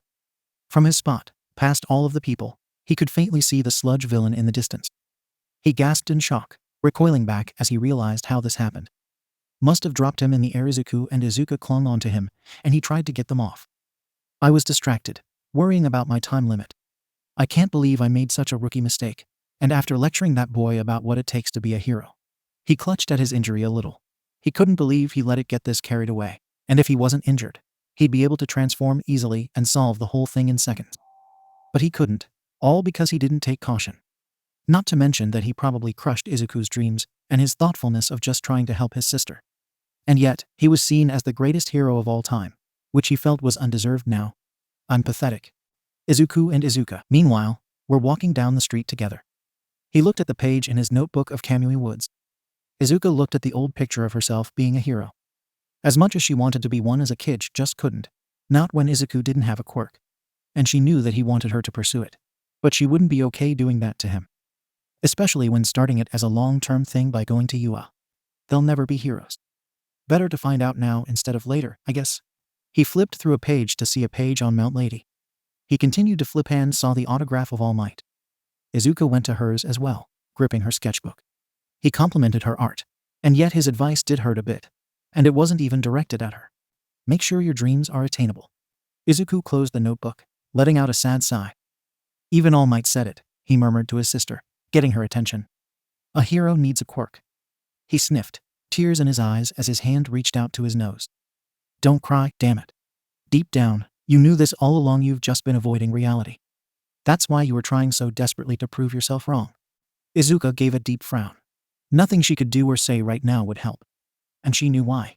She wasn't All Might. And that was probably the one thing that could cheer him up. If only she knew where he was so she could try and get him to talk to Izuku. Suddenly, there was a crash from the shopping district, as they were walking right past it. They looked up in unison, seeing the smoke near the entrance. That's strange. Is the fight from earlier still going on? The boy wondered as they stared. I don't think so. Didn't it take place elsewhere? Izuka blinked, while squinting her eyes. Why are we here? Did we subconsciously walk this way to check it out? The light to walk came on, and they walked behind the crowd. Izuka was hanging onto her brother's backpack while hiding, as she usually did in big crowds. We shouldn't even stop. All my notes are useless. And yet he did, trying to peek past everyone to see all the commotion. He then gasped sharply as he saw the sludge villain up ahead, just like All Might could. He recognized the villain instantly. That's the guy who attacked us. He gasped again in horror, causing Izuka to peek past him. She flinched as she let out a horrified sound. What? She covered her mouth in disbelief, staring at the villain, her eyes shaking. That can't be right. All Might captured him. He remembered All Might stating it to the twins himself. And yet Izuku also remembered that after he revealed his true form to the two, he didn't have the bottle on him anymore. And it wasn't his imagination either. He knew which pocket it was in. But the bottle, if he dropped it. Izuku's face was getting stretched out, hanging onto All Might's legs. Izuka had her eyes squeezed shut as her legs flailed around, holding onto her brother's waist. That means it's my fault, he murmured loud enough for his sister to hear. She gasped while turning to him in realization. She was the one who tried to stop him, after all, so he couldn't blame his sister for trying to allow All Might to go back to his duties. Her eyes widened as she looked back to the sludge villain, biting her lip nervously. He was captured, but the weight of holding two people must have made him drop the bottle. All Might wouldn't be unable to help Katsuki right now if we hadn't held on to him. I should have done more to stop Izuku. So partial it is my fault too. I'm his big sister, and I'm supposed to make sure he doesn't do stuff like this. Why aren't the heroes doing anything? A man turned to another bystander. It looks like they've met their match. He turned to the first man. Plus, the villain captured a kid. Things aren't looking good for him. Both of the twins heard this, flinching in alarm. If that was true, then it just made everything worse. They took a closer look, as they couldn't see Katsuki just yet. He caught someone. I wonder how long they've been in there. How can they survive being suffocated like that? I thought I'd die after only a few seconds of struggling. Izuku, like his sister earlier, covered his mouth in horror. Oh man. This is horrible. Izuku whispered in absolute terror. Wait, I'm confused. Isn't that the villain All Might was chasing earlier today? A man pointed out, and they gasped while looking up. What? All Might? No way, he lost. Where is he? The twins started looking around in alarm from all of the murmuring going on. This was getting worse by the minute. All Might himself was on the opposite side of the twins, neither side able to see each other. Well, can someone call him or something? The skinny man gasped while looking up. Seriously, why hasn't he shown up to help the heroes? The blonde let out a painful groan, holding his chest. Unfortunately, if he tried transforming back now, he'd just deflate back to his normal form, meaning that he couldn't step up like he usually would have. Izuku slowly put his head down, shaking as he felt guilty. If he had just listened to Izuka, none of this would probably be happening. All because he wanted to ask his hero how he could become someone like All Might. I'm the one to blame. He wasted his energy on me. Izuka was shaking as well, hands in front of her mouth. I did this by not properly taking care of Izuku. I should have insisted that we just leave All Might alone, and now he can't even come in to help whoever is trapped in there. All Might continued to clutch at his injury, sweating bullets. I'm worthless. He can't power up yet. Izuku thought as the twins continued to stare. And none of the other heroes have the quirks to stop this monster. He had memorized his stats book well enough to know that none of them had the power to stop him. Their quirks were either ill-suited for the environment, or they couldn't even get a good hit on the sludge villain. The pro heroes gritted their teeth, frustrated even more with themselves at not being able to do much. All Might gripped his injury even tighter. So pathetic. It's my fault. I'm sorry, so sorry. Izuku tilted his head down even further. Izuka shed a silent tear, closing her eyes. Whoever you are in there, I'm so sorry this happened to you. Please just be okay after all of this. All Might gripped the lamppost tight. If he was in his powered-up form, he'd easily break it. A disgrace. Help will show up and save the day, I'm sure. Izuku thought hopefully as Katsuki was slowly starting to be revealed. All Might gritted his teeth. I'm not a real hero. There has to be someone out there able to stop him and save whoever got kidnapped. Izuka's hands were trembling as she felt so useless. Samoni, a real hero, will come soon. The sludge villain growled and laughed in glee, since he was able to continue what he wanted to do. Katsuki had stopped struggling at this point, as this villain was unfortunately having a tight grip on him. Izuku and Izuka froze in place, as they thought their eyes were playing tricks on them, but no. Once Katsuki opened his eyes, they knew that he was the victim, and that they couldn't let this continue further. The two gasped, dropping their books immediately. They rushed forward, shocking everyone watching. The boy panted as they both ran into the area. No, you idiots. Death Arms held out his hand to try and stop them. Stop. You're gonna get yourselves killed. Not these brats again. The sludge villain recognized them. Deku? Mousy? Katsuki murmured as he opened his eyes. They ran past the flames, not even getting hurt by them. What are we doing? Why are we running? Why can't I stop? Why am I doing this for someone who was so mean to us? Am I just forgetting everything he's done? What can I do here that no other hero could? Izuka thought to herself, while gritting her teeth a bit in determination. You're toast, kids, the sludge villain announced while about to attack them. What do we do? What would a hero do right now? He then remembered something from his notebook about Kamui Wood's lacquered chain prison. Page 25. Right. The sludge villain flinched as the two took off their backpacks. Take this, Izuku announced as they threw them right at the villain, several of their stuff hitting him. He let out a growl while releasing Katsuki's mouth, allowing him to breathe. He let out a sharp gasp and coughed. Kaken, Izuku screamed once the twins reached him, the boy clawing at the sludge as much as he could. It wasn't really doing much, though. What the hell? Why are you two here?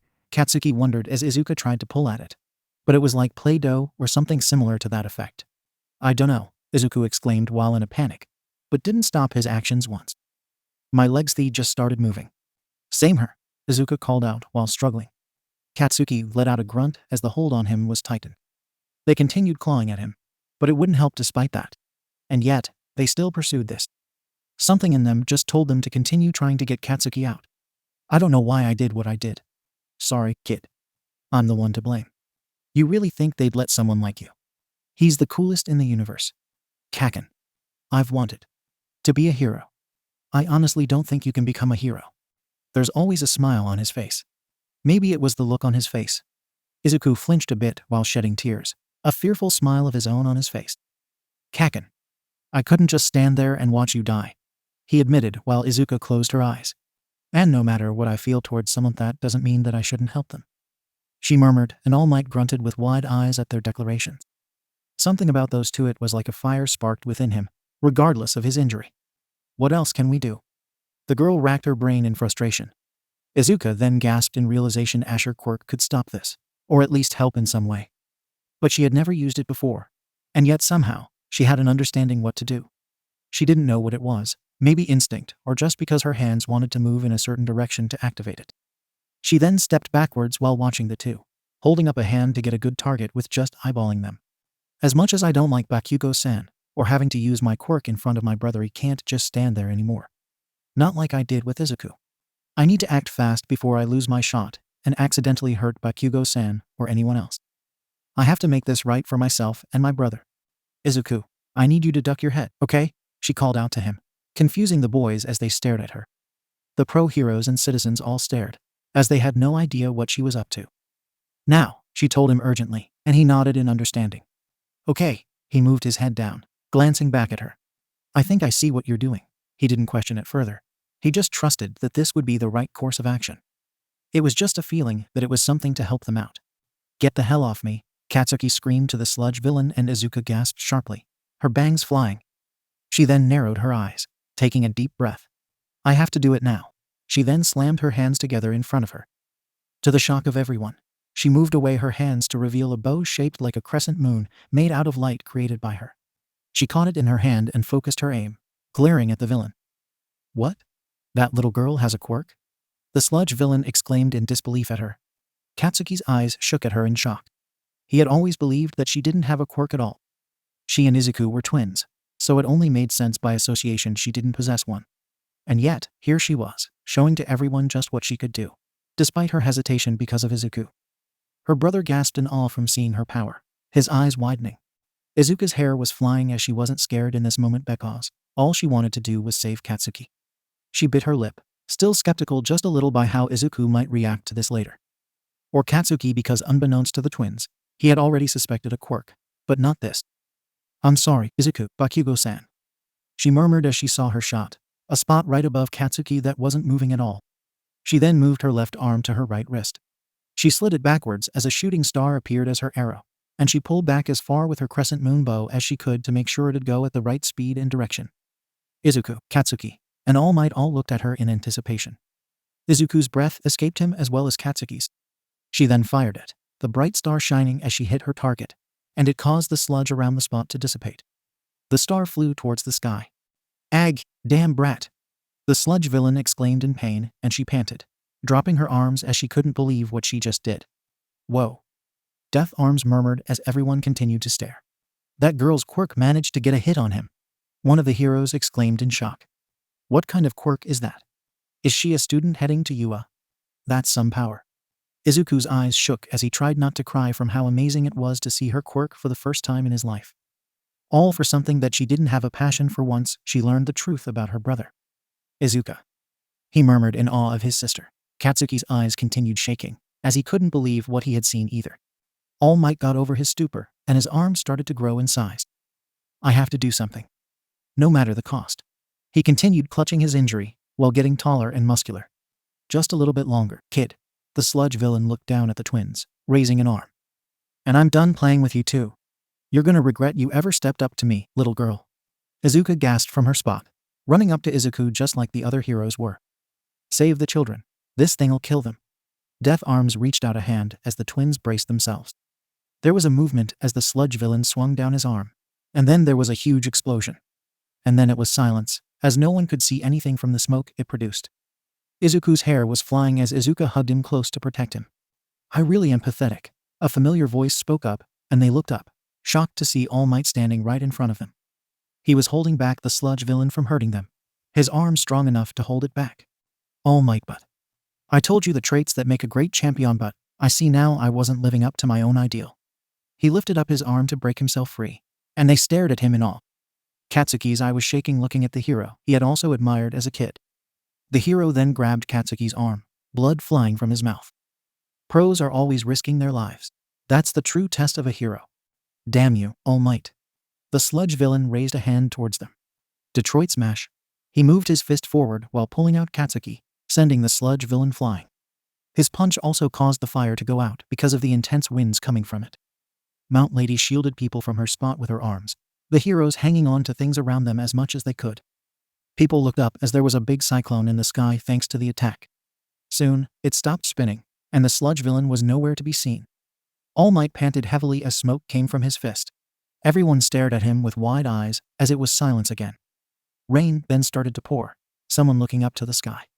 Izuku, and Katsuki were all on the ground, trying to recover from what just happened. "Don't tell me all that wind just now was.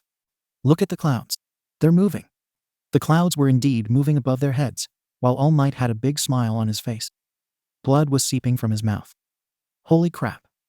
Death Arms muttered towards All Might, as he didn't even know the #1 hero was capable of this. He changed the weather. All Might wiped off the blood with his hand, slowly standing up as it continued raining. "Did that really just happen?" someone asked as everyone looked at him in awe. They then all cheered for the hero's victory. He changed the weather with a single punch, like it was nothing. All Might saved the day again. He's amazing. All Might wobbled a bit, and thankfully no one noticed. However, that attack did just take a lot out of him. He held up his fist, so that no one would see it. He had to hold on as much as he could so no one would know the truth. He glanced over his shoulder, staring at the unconscious Izuku. Izuka was still panting, trying to collect herself over the shock of using her quirk. And he could tell by the way her body was reacting that it was her first time using her quirk ever since acquiring it. After that, the heroes collected all of the scattered mounds of sludge. The police were putting away all the bags of sludge, of what the heroes could collect. They saluted to a few officers. and the villain went into police custody where he belonged. All Might was standing proudly in front of the press, people taking photos of him. Izuku glanced at him nervously. He and Izuka sitting in front of two heroes. Kamui Woods and Death Arms both looked pissed at them. Red marks at the back of their heads. You morons. Do you have a death wish? Kamui Woods started off as they shook nervously. Thankfully, they were blocking the crowd from the two. There was absolutely no reason for you to put yourselves in danger like that. Even if she had a quirk that we didn't know about, she's still not a pro hero. Death Arms shouted down at them. Katsuki nearby was getting checked on by two other heroes, and some reporters were trying to get some answers out of him. My sister and I got chewed out by the heroes, big time. While Kaken was praised for his bravery. And Izuka a little bit too. Man, you're tough, kid, one of the pro heroes commented at his lack of fear. And that quirk is something else, just like her. He looked up towards Izuka, who was sweating immensely. When you two want to go pro, head over to my agency first. I'd love for you to be my sidekick while you're training. Katsuki wasn't registering any of this, though. If he was, he'd be a lot more angry. No, instead he was looking at the twins with narrowed eyes. Especially towards Izuka, who didn't notice it at all.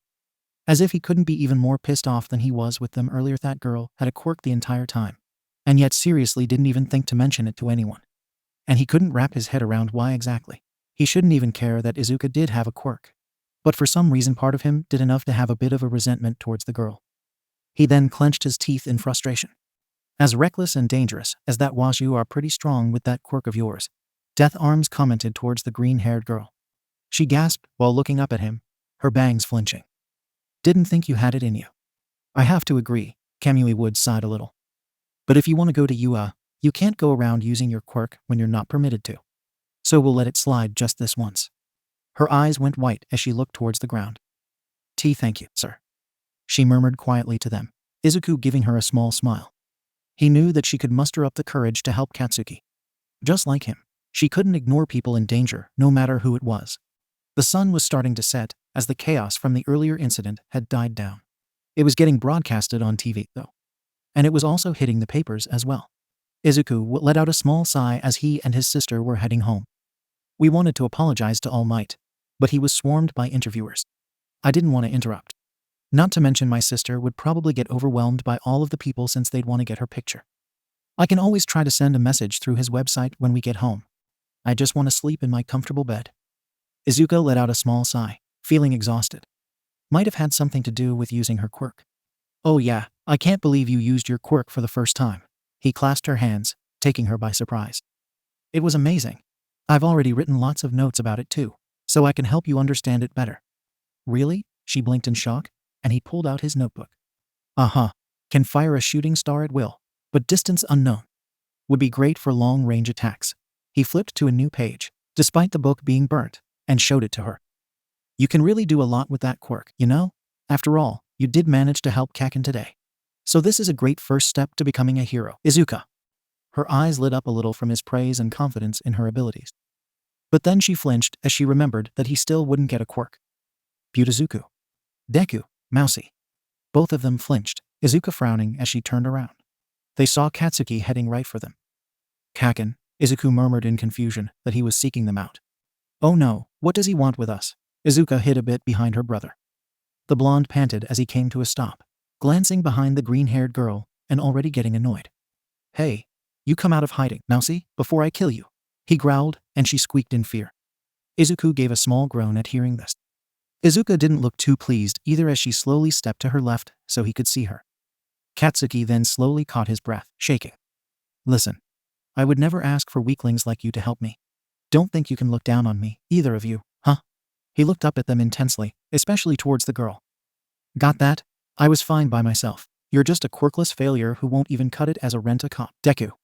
And you're a weak little mouse who won't even dare stand up to me. He pointed at Izuka with a glare.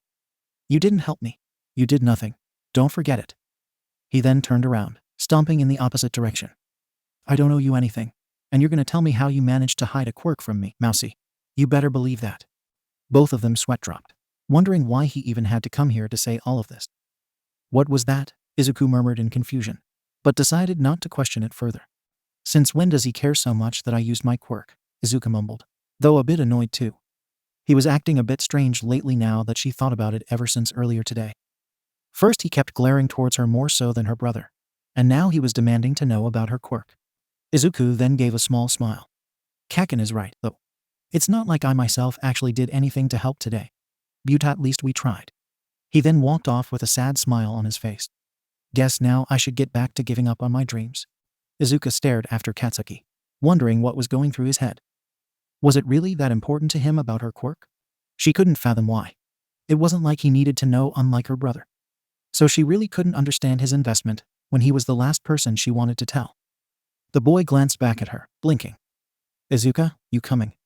Oh, right, sorry, she snapped out of it and walked after him. A few seconds later, All Might in his muscled form slid right in front of the two. I am here, he declared to the twins. The two screamed as the girl hid behind Izuku in alarm. All Might, where'd you come from? How'd you get rid of all those reporters? He glanced around as they didn't see them anywhere. And he'd think that they'd follow him. What are you doing here? Izuka slowly came out of hiding, though still trembling in anxiety. He simply laughed in response. I stand for justice, not sound bites, because I... He then flexed his big muscles. I am All Might. He turned back into his skinny form, spewing out blood from his mouth. Izuku screamed as Izuka blinked rapidly. The man let out a few coughs to recollect himself. He then wiped off his mouth, staring at the both of them. Young children, I came here to thank you, and also to discuss your question from earlier. The two blinked in surprise and confusion. He didn't wait for them to comment.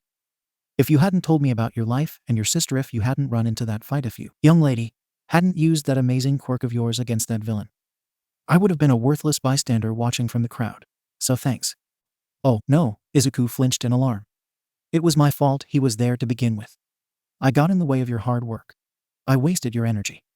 And not to mention your time. Izuka was just trying to stop me, and I didn't listen. It's not just you, she murmured, getting his attention. If I had protected you in the first place by using my quirk, I could have prevented all of that trouble to begin with. She rubbed her arm a bit. That's not true, he whipped around to her. If not even Kaken could fight him off, you couldn't have done the same either. I don't blame you, Izuka. She gave a tiny smile towards him, earning a small hum and smile from All Might. He then cleared his throat. I'm not done, he spoke up, getting their attention. You told me you didn't have a power, and that your sister doesn't use hers. So when I saw this timid, quirkless boy and a shy, unwilling girl with a quirk try to save a life, it inspired me to act too. The two gasped while looking up at him. Their mouths didn't want to close looking at him. There are stories about every hero. How they became great.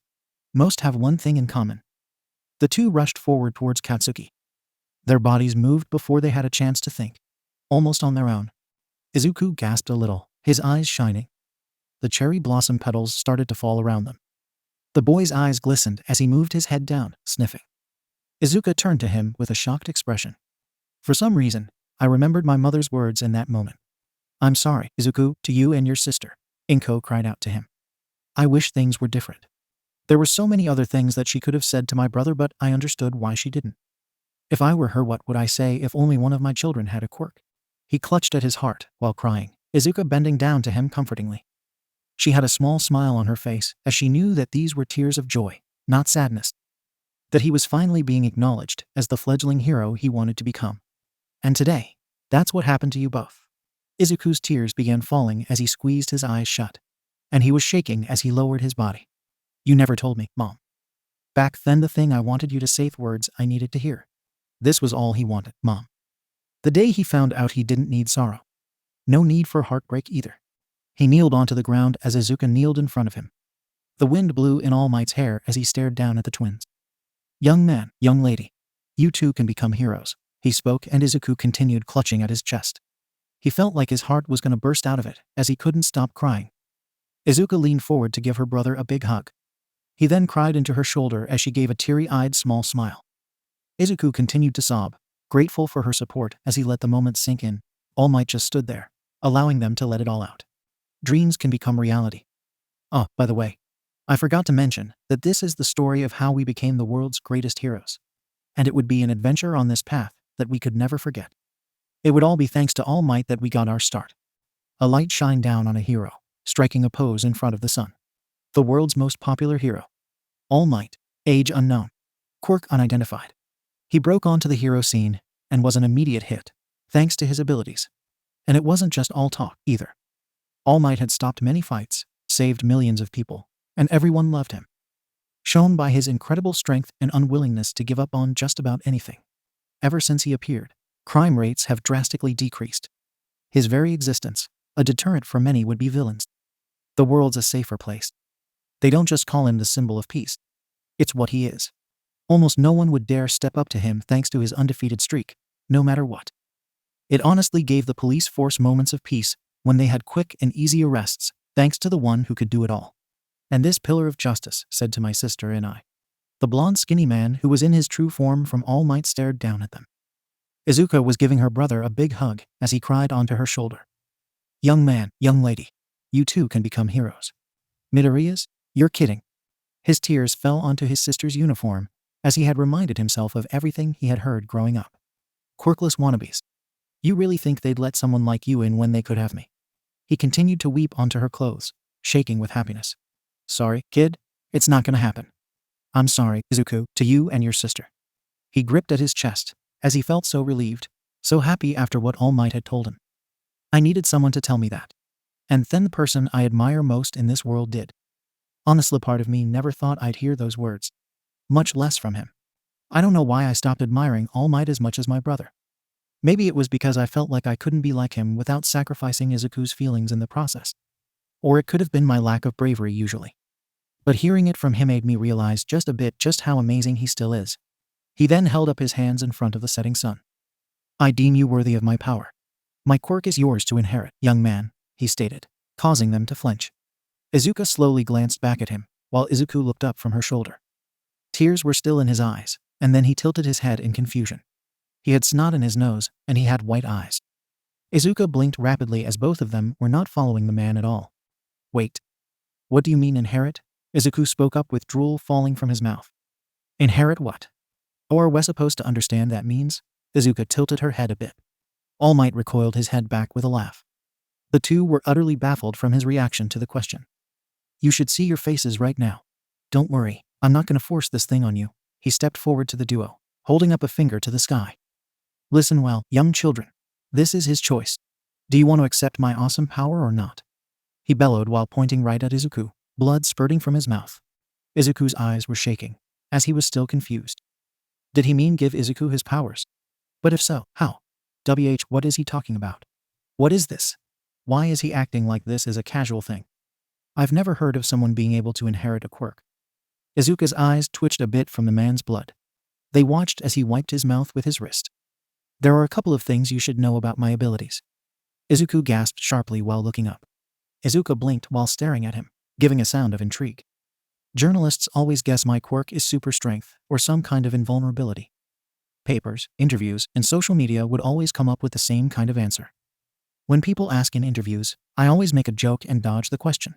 That's because the world needs to believe that their symbol of peace is just a natural-born hero, like any of them. The two stared up in silence, as their curiosity was piquing. They themselves as well associated his quirk as one or the other. And because of Izuku's high admiration, he never bothered to question it further.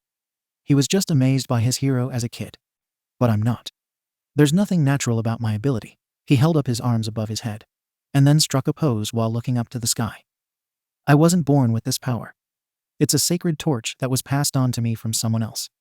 Izuku's eyes went wide as Izuka let out a small gasp. Someone gave you this quirk? No way, Izuku muttered as his sister turned to him. I didn't even know that was possible, she murmured to her brother. Yes way. And you're next. The wind blew All Might's shirt high up to show his injury. I can give you my abilities. Wait. Hold on. Izuku got onto his knees, waving his hands. This is a lot to process. It's true that there's a lot of debate as to what your quirk actually is. Nobody's ever figured it out. It's one of the world's greatest mysteries. People are constantly talking about it online. But, well, the idea of passing on a quirk or inheriting it just doesn't make any sense to me. I've never heard anything like that before. Ooh. Izuka gave a small sweat drop staring at him. He was off monologuing again, like he usually did when thinking sometimes. Little brother, she asked him, but he didn't respond to her. Powers are supposed to be unique to each individual. I mean, since the first superpowers, no one's ever been able to just give someone else their power like a present. That's crazy. Words were flying around her and the blonde man, neither of them saying a word. If this is true, It would cause us to rethink everything we know about quirks to begin with. All bets are off the table. Ah, sounds like you're overthinking this whole inheriting thing, he commented, and Izuka gave a nervous look, pressing her forefingers together. Stop nerding out, Izuku gasped in alarm while looking up. I'm sorry about him. He does that a lot, she spoke up quietly while glancing up anxiously. And you don't seem used to interacting with other people besides your brother, huh? He pointed out, and it felt like an arrow had just went through the side of her head. She sagged her shoulders with wide eyes, tears falling from them. She's really shy, so she doesn't talk at a loud volume. Izuku gave an awkward laugh, rubbing the back of his neck. She can only do that with family. She had been like that since she was a child, so it was something that always stayed with her. You'll have to adjust your reality and accept this new truth, All Might declared to them. I can transfer my quirk to someone else, and that's just one facet of my secret abilities. A glow came from his hand, the middle white as rainbow beams emitted from it. His hair flew above his head. The true name of my power is One for All. One for All, the two murmured at the name. Yes, he informed as he started to explain the process. One person improves the power, then hands it off to another person. It continues to grow as it's passed along. It is this cultivated power that allows me to save those who are in need of a hero. The glow then stopped as he clenched his fist. The truth behind my strength. So that means you'd inherit his quirk. Izuka turned to her brother in shock. All she wanted in life was to make sure she never used her own for her brother's sake. And now, this man was willingly offering him to give up his own. But why would you choose to give me a gift like that? Izuku wondered with a small frown. It wasn't like giving it to someone with a strong quirk wasn't an option. He just didn't know if he was truly worthy of All Might's power, when he had been seen as a weakling all his life by his peers. What if I can't live up to it? I was on a long hunt for a worthy successor, he informed the twins. And then, I watched you and your sister jump into action as the rest of us stood idly by. The two rushed forward to go save Katsuki. You may be just a quirkless fanboy, and your sister may be just a girl who has never wanted to use her quirk to save others. But you both tried to save that kid, and she had managed to use her quirk without hesitation. Izuka slid her left arm backwards while holding her crescent moon bow. A shooting star appeared, and she pulled back, causing the sludge to dissipate after she fired. You acted like heroes.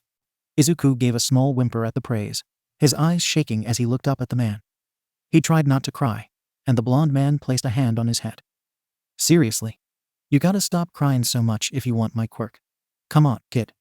Izukathi's is it? Izuka smiled happily for him, holding his shoulders. What you've wanted all along, and all because of what we did. Come on, answer him. He let out a shiver while continuing to cry. They've said so much to encourage me. He even told me the secret behind his powers.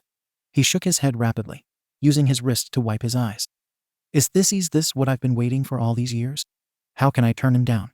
He then stood up to face the blonde, giving a determined look. Okay, I'll do it. Yes, he answered confidently without question. No reluctance.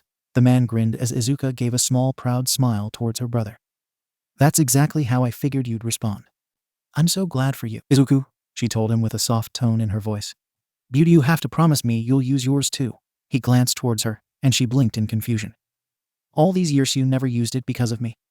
Well, I don't want that, he gestured to himself. If I'm gonna do this, I want you to do it with me. I want to see your amazing quirk more, Izuka, and for you to get better at using that power. Will you do that for me on this path of ours? Her eyes slowly widened at his request, and then they softened. There were more than enough reasons as to why she never showed it to him once before today. But at the same time, that small part of her past self, wanting to become a hero, started to increase just a little more. She took a deep breath. It'd be a scary road for her, what with certain people now knowing the truth. Butch knew that with Izuku's wholehearted belief in her, she could do it. She could become a hero just like All Might said. All right, Izuku. She gave him a nod and smiled gently. I'll try my best. He gasped happily from her answer, glomping her into a hug. Thank you so much, big sister. I can't believe you're gonna work hard to become a hero like we've wanted. Ah, Izuku, come on, she whined while looking away, embarrassed that he was doing this in front of All Might. We're in public. All Might stared at them with a small chuckle. By the way, young lady, would you tell me what your quirk and limit is? I've seen it myself, but I'd like to have more of an understanding of it, he spoke up, getting her attention. She blinked and took a deep breath. My quirky's called Galaxy. I can summon a bow shaped like the moon and fire a shooting star at a long distance. I can also apparently utilize components of the whole solar system. Beauty, I don't know how exactly. Even if you don't know, that's still so cool. Izuku gushed towards his sister. She hummed, and then gave a serious look. And my weakness, well, when I told Izuku and my mom about me getting a quirk, I got examined. And the doctor said it was either like my arms will burn up and my muscles could explode from the inside like a real star burning out, or he could cause a huge explosion if I try to use my quirk while reaching my limit. All Might let out a small gasp from her explanation. Izuku gave her a deep frown. The doctor wasn't able to tell us which option could occur. She was still 4 at the time, so it was hard to tell. But apparently, she'll know her limit when her muscles start to burn up. I really hope it doesn't come to either. The blonde paused, and then clenched a fist. After hearing that, he silently swore to help her control it, so that she herself wouldn't get affected. Sure, he didn't know which answer was the right one until she was pushed that far. But for her sake, he wasn't going to do that and risk her life in the process if it was the former option. Thank you for sharing that with me. I'll keep that in mind, young lady. He gave a small nod, and she blinked from his dedication. She then gave him a small smile, Izuku humming happily. But it wasn't that simple. Receiving All Might's power turned out to be no easy task, as I'd soon find out. And actually getting control of my quirk wasn't a walk in the park either, because that in of itself became much harder to understand. 2 days later, the three were at Dagoba Municipal Beach Park, and early too. Izuku and Izuka were struggling in unison. Why? Because they were trying to pull a fridge while being tied to rope, with All Might in his muscled form sitting on top of it. Hey, hey, hey, he called out to the two of them. It's pretty comfy up on this fridge. They were surrounded by all types of junk on the beach. How are you two doing down there? The two then fell in exhaustion as they couldn't move that thing an inch. Izuka had her hair in a high ponytail, wearing a pink sweatshirt and black sweatpants. People move these every day, you know, and most of them don't even have any super strength. Izuku looked up wearily as Izuka let out a small groan. All Might looked away with a big grin. Well, yeah, but there's an extra 600 pounds with you sitting on top of it, the boy pointed out to him. And they at least have equipment to help them move it, Mr. All Might. Izuka glanced back at him tiredly. Nah, I've lost weight, so I'm down to 560 these days, he corrected, and the girl twitched in disbelief, blue lines underneath her left eye. In this form, at least. The two gave sheepish chuckles from his explanation. The boy sighed while looking up at all of the piles of stuff around him. Great, much better. Why do you have us dragging trash across the beach, anyway? He couldn't help but wonder. Yes, I failed to see what this has to do with my own quirk. Izuka fully sat up in confusion. He let out a laugh in response. Take a look at yourselves. He snapped photos of the two with his phone. He's not ready for my power. And you're not ready to be so used to your quirk, you can use it without getting tired. Izuku yelped, tears flowing from his eyes. Izuka flinched with big white eyes, letting out an embarrassed squeal. But I thought you said that I was worthy. Her brother let out a scream while kneeling over, lines over his body. Am I really that weak that I can't even use my quirk without getting exhausted? Izuka let out a whine. I'm talking about your weak bodies, he corrected while stepping up to them. Izuku stopped screaming as the twins looked up at him in silence. My quirk, one for all, is a whole lot to handle. The combined physical abilities of everyone who's ever used it creates a hurricane of pure force. An unprepared body can't fully inherit it. Your arms and legs would shoot off if you tried to. Seriously, Izuku screeched in horror as Izuka covered her mouth, shaking in disgust. Thank goodness it hasn't come to that. She murmured in a bit of relief. As for your sister, an unused quirk can be dangerous if her body isn't trained enough to withstand it.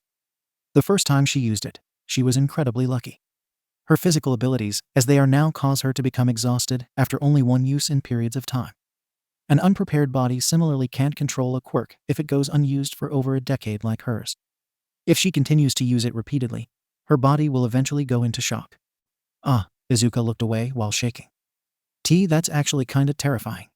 Izuku then shook his head rapidly to snap out of it. Okay, so this whole trash thing is really some kind of hardcore gym workout. And you're our trainer. He looked up nervously, as he knew that this was going to be even more brutal going down the line. You got it. All Might grinned widely with a thumbs up. And as your trainer, young lady, let me know at any point if you feel like you'll reach your limit. Why yes, Mr. All Might. I won't let you down, she said gratefully while bowing her head. The man nodded sharply in agreement. But there's another reason, too. He walked up to the fridge. I did a little online research yesterday. Turns out this part of the beach used to be beautiful, but it's been a total mess for the last few years. He knocked his hand against the fridge. The two then stood up in realization. That's right. He took a look at the many items around them that had built up over the years. Because of the ocean currents, anything that's dropped in the water ends up here. People take advantage of that when they're illegally dumping their trash. Now all the locals avoid this place. A shame, too. I'd really love to paint this area one day. I've tried lots of times to do it with all the trash, but it's impossible. Izuka gave a small frown. All Might walked up to the fridge. Heroes these days are all about showing off and capturing flashy villains. He placed his hand on top of the appliance. Things were different before Quirks. He then crushed it right in front of them. Service is what mattered. Both of them stared at him in bewilderment for his raw strength. And Izuku was to be inheriting this. Izuka just hoped that she wouldn't be expected to do that herself. Back then, heroes were those who helped the community, even if it was kinda boring. He then caused a giant wind after he was done crushing the refrigerator. You two will restore the coastline for this entire section of the beach. That is the first step on your paths, young children. He looked up at them. Towards being heroes. The two gasped, as there were hundreds of pieces of things that they would have to move. And the refrigerator was the least of their problems now. You all this? Izuku turned back around as Izuka was trembling, her eyes white.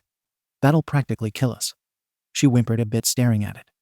But there's so much. That's impossible, Izuku cried out, and All Might stood up, hand on his hip. Young Midoriyas, you want to go to UA, right? He reminded the twins, and they turned around. Well, yeah, of course, you went there. So it must be the best school around, right? Izuku pointed out with a hand on his chest. He gave a slight blush as well. It's a long shot. But still, I'm gonna shoot for the moon. UA. I wanna at least try, Izuka stammered while clutching at her pants and looking towards the sand. If it is really the best school as they say, then I wanna uphold my promise to my brother. Roman 2 don't know how much else of not using my quirk will affect me. Beauty, I wanna remedy that by getting into UA, and maybe prove myself. You've got a lot of spirit, fanboy, All Might commented, and Izuku looked down a bit bashfully. And you have a lot of heart, young lady. Although you might want to work on your speech and volume. I can barely hear you sometimes. She twitched in alarm, bowing her head. I'm sorry, Mr. All Might. I'm still getting used to the fact that you're not a stranger anymore. She rubbed the back of her neck. I'm sure you'll adjust just fine. Izuku gave her a hopeful smile, leaning towards her ear. And to be honest, I'm still trying to get past that too. He then turned around, his back facing the duo. But, as I've mentioned before, heroing isn't easy to do without a quirk. They tilted their heads in confusion while staring at the man. It's not fair, but that's the reality. And UA is the hardest hero course to get into. So that means that I have to prepare my body for your quirk really fast. Izuku stepped up a bit nervously. And Izuka needs to get control of hers so that she can properly use it. The girl then gasped in realization for his urgency. UA's exam is in 10 months. Will that really be enough time in order to reach the deadline? Izuka stammered a little in shock. Months could go by really quick, and if they didn't make significant progress by that time, it would take who knows how long to take the exam again. He then stepped up, holding a few papers. Not to worry, kids. I've got you covered, he assured the two. Izuka blinked at what he was holding, wondering what exactly it was. With the help of my handy aim to pass, American Dream Plan. Both of you follow this to the letter, and the beach will be cleaned up just in time. It was a daily schedule of a routine that must be followed, for both weekdays and weekends. It included a meal plan as well.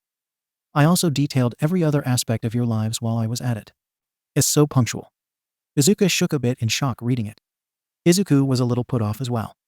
He had no idea All Might even did this sort of thing. Even our sleep is scheduled.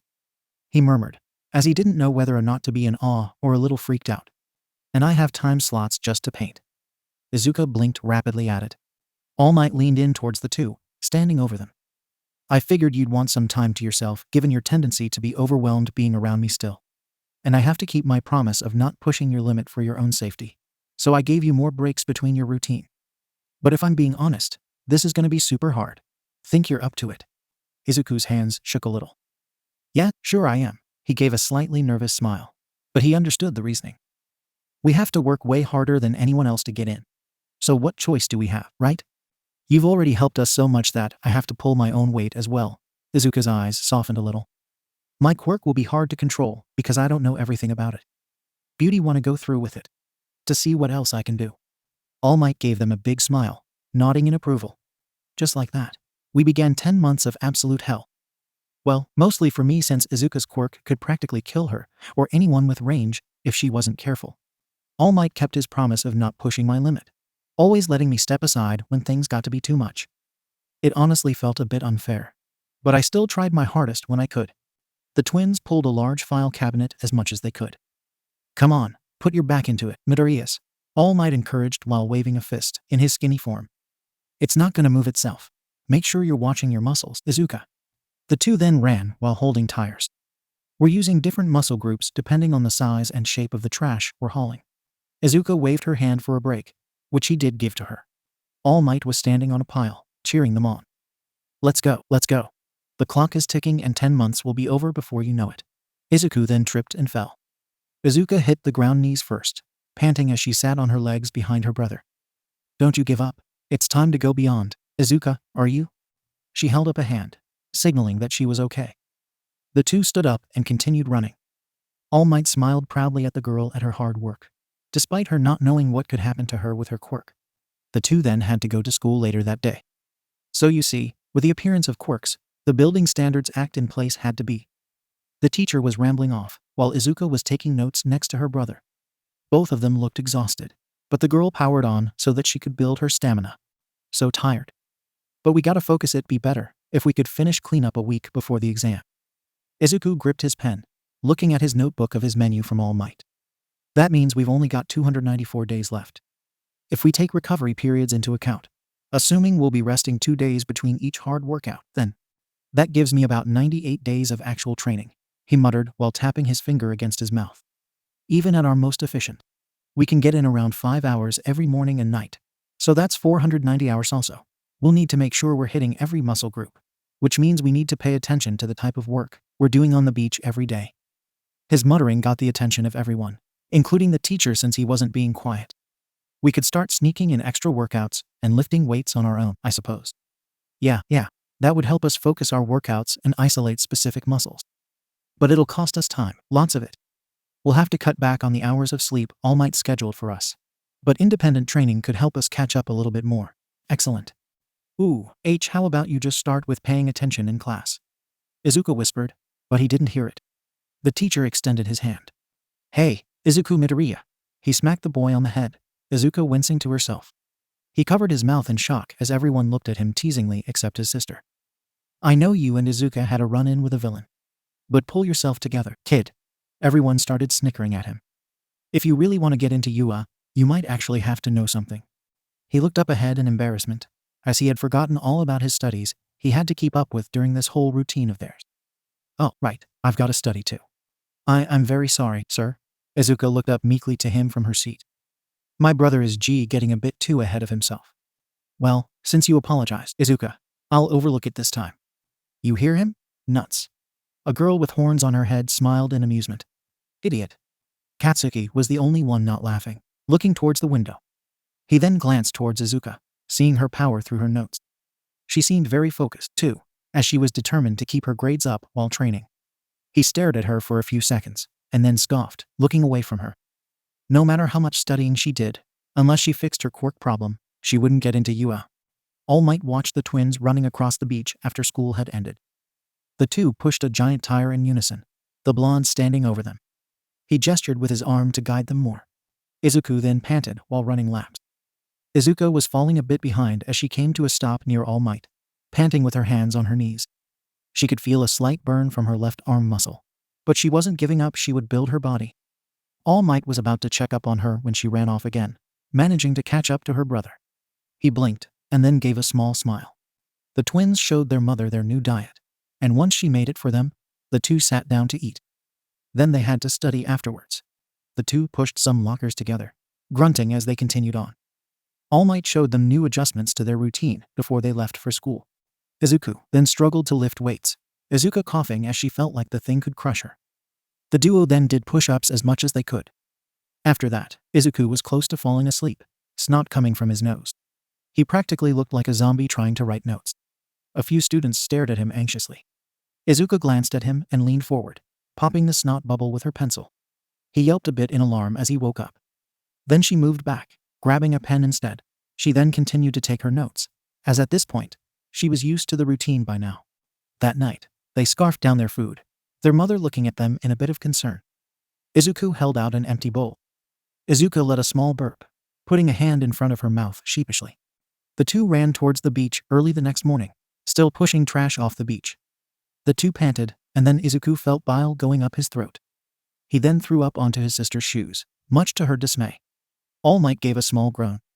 Later that day, when it was almost closing time, Izuka gave a small pout as Izuku stood in the shoe store with her. She wanted to wait until there were less crowds, so she had to spend the rest of the day working out in socks. He forked over almost all of his allowance for new sneakers for his sister. All Might silently shook his head, as the girl did not look amused whatsoever. In the rain, the two pushed a truck in the middle of the weather. And they weren't making much progress, either. The blonde watched, and gave another groan at this. He then watched as the two did swimming exercises at the beach. A few girls peeked over, and he posed as they admired the hero. Izuku was using barbells for his arms, Izuka doing the same in her room. The next morning, the two hauled off trash into the truck. Later at school, they used a hand tool to strengthen their arms while taking notes. Then the sun was starting to set as they both carried All Might on their shoulders, and managed to carry him, though just barely. Soon, it was fall, and the leaves were flying off the trees. The twins were holding things above their shoulders while running after All Might. He was following them on a small scooter.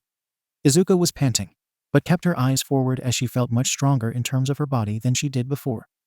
Izuku, however, wasn't faring too well, and he felt like his eyesight was blurring. He couldn't keep up anymore and eventually fell to the ground. Izuka gasped as she and All Might looked back. Izuku. She ran up to her brother in alarm, dropping her item. The blonde let out a sigh. Hey, kid, look alive now. You two have only got 3 months left. What, are you gonna give up after all this work? Wanna flush it all down the toilet and take it easy? I already cut your sister's brakes in half, so I haven't gone that far with her. He called out, and Izuka gave a small frown.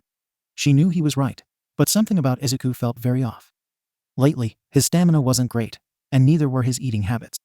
And every time she'd ask, he'd insist he was fine, but this was convincing her that he wasn't.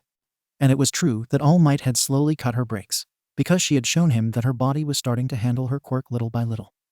She still felt like she would reach her limit, but not nearly as enough as she did starting out. And it was proof she was still following the routine, though now she couldn't say the same for Izuku. If he had been following it, he wouldn't be nearly as tired, and he'd be at her level by now. His body twitched as Izuka looked down at him in concern. All Might let out a gasp, and he realized what was going on. Especially since the girl wasn't reacting the same. You're overworked. They aimed to pass. American Dream Plan was created with your bodies in mind, even though they did differ between you two at the start. It was fine-tuned to ensure your progress was swift, but manageable. He then gave a slightly scary look. Which means you haven't been sticking to it. Izuka gasped, and then she glared down at the boy. Izuku, is that true? She asked slowly and carefully. He didn't answer, not even lifting his head up. You're overdoing things. That's gonna have the opposite effect of what we want. All Might scolded him. I have to work harder, he declared while clenching his fists. Or I won't stand a chance against the other applicants. The two flinched in shock as he was shaking. I don't just want into Yua, I want to excel. I want to see Izuka's power grow with her. I want to be like you. His hands twitched as he tried to force himself up. I want for myself and my sister to be the greatest heroes in the world. So I'll keep on trying. Until I've got what it takes to do that. Both Izuka and All Might gasped in surprise. I want people to see my fearless smile and feel safe. And be just like you. Izuku smiled up at All Might, before having seen his true form. Izuku. The girl murmured softly down at him, as she could understand now why he did it. Yes, it was stupid, and not a good call. But he was very determined, and full of energy like he was before All Might had crushed his dreams at the start. Gotta hand it to the boy. He's given a lot of thought to the future, not just for himself, but for his big sister too. She shouldered so much just so he wouldn't feel upset seeing her use her own quirk. He then grew into his muscled form, holding up Izuku by the back of his sweatshirt. That fighting spirit's what I like about you, fanboy. It serves you well. And you, young lady, your compassion for others is admirable. Izuka blinked up at him in alarm. Huh? She murmured in disbelief. At this point, she had gotten used to being comfortable speaking to him at least. But she still used formalities with him, which he didn't seem to mind. I do get your concerns. That said, now's not the time to go and rush progress. Fear not. I can get you back on track. And make sure your sister's still following hers. By the looks of it, she is. Leave it to this old man to adjust your plan. Young lady, let me know if you want yours adjusted too. Might need to give you a break so you don't end up like him. He pointed to the boy, and she gave a sweat drop. I think I'll be okay, she said sheepishly in response. You're not an old man, All Might, Izuku replied weakly, earning a laugh in response. It was now February 26th as All Might got out of his car. And suddenly, it was the morning of the exam. As for the beach cleanup, he heard a scream from the twins, looking up to see them standing on the huge pile of trash. The sun was starting to rise as Izuka pumped her fists, standing next to her brother. Izuku let out another scream to the sky, sweat dripping down their faces. All Might ran up to the staircase, some trash nearby him. Hey, holy crap, kids, he murmured in disbelief as the entire beach was now back to its former glory. You even cleaned up outside the area I told you to. Seriously, there's not one speck of trash left on this beach. The waves rolled in as the sun set higher. Only a few minutes to spare. But you exceeded my expectations. He was then shaking in awe of the two. Holla stinkin'. He turned into his muscle form with a big smile on his face. Super crap. Izuku was swaying around tiredly, as they had worked non-stop to get the rest out, without any sleep either. The two started to fall, only for All Might to swoop in and catch Izuku in his arms. Izuka fell over his shoulder, and he held her in place. He then stood up, looking at them proudly. Excellent work, you two. Izuku looked up tiredly as Izuka was panting softly. We finished everything. All Might, we did it. Do you think we're ready now? Izuku murmured in exhaustion. Do you think my body is ready for my quirk? She muttered while trying to wake up. Yeah, you did good, kids. I gotta say, I'm impressed. He placed the two down gently, Izuku first. Once the girl was on the ground, she rubbed at her eye with her fist. I knew you had it in you, but this is beyond. Ha! He stepped back, and then held up his cell phone. Look at this. They silently looked up to see pictures of the two of them wailing. This was from the first day of training with All Might, and they didn't look very flattering. It's you two crying 10 months ago. He then took a good look at them. Look how far you've come. Such improvement. Izuku had grown a six-pack, while Izuka seemed a bit more muscular, but not enough to be over the top like her brother. At the very least, her stamina was much better, though she had no idea how long it would last for her limits with her quirk to show now. There's still a long road ahead of you both before he can inherit my full power set, and before she can really utilize her quirk's vast variety, but it's starting to look like you can do it. The two gave small smiles, looking at their hands. All Might, do I deserve this? Are you sure? His hand was slightly shaking. You put so much time and energy into helping us. He sniffed, a few tears escaping him. How did I end up so lucky? Can I really do a lot with my quirk? There's so much I have to learn before I even get that far, Izuka stated a bit hesitantly, giving a teary-eyed smile. But you were patient with my limits, and even allowed my body to adjust when you could have made it the same as my brother. Thank you so much, Mr. All Might. He laughed down at the two. Are you two really worried about that after all these months? He then patted the two on the back. It was the hard work of you both that did this, not mine. Now, for your reward, Izuku Midoriya. And yours as well, Izuka Midoriya.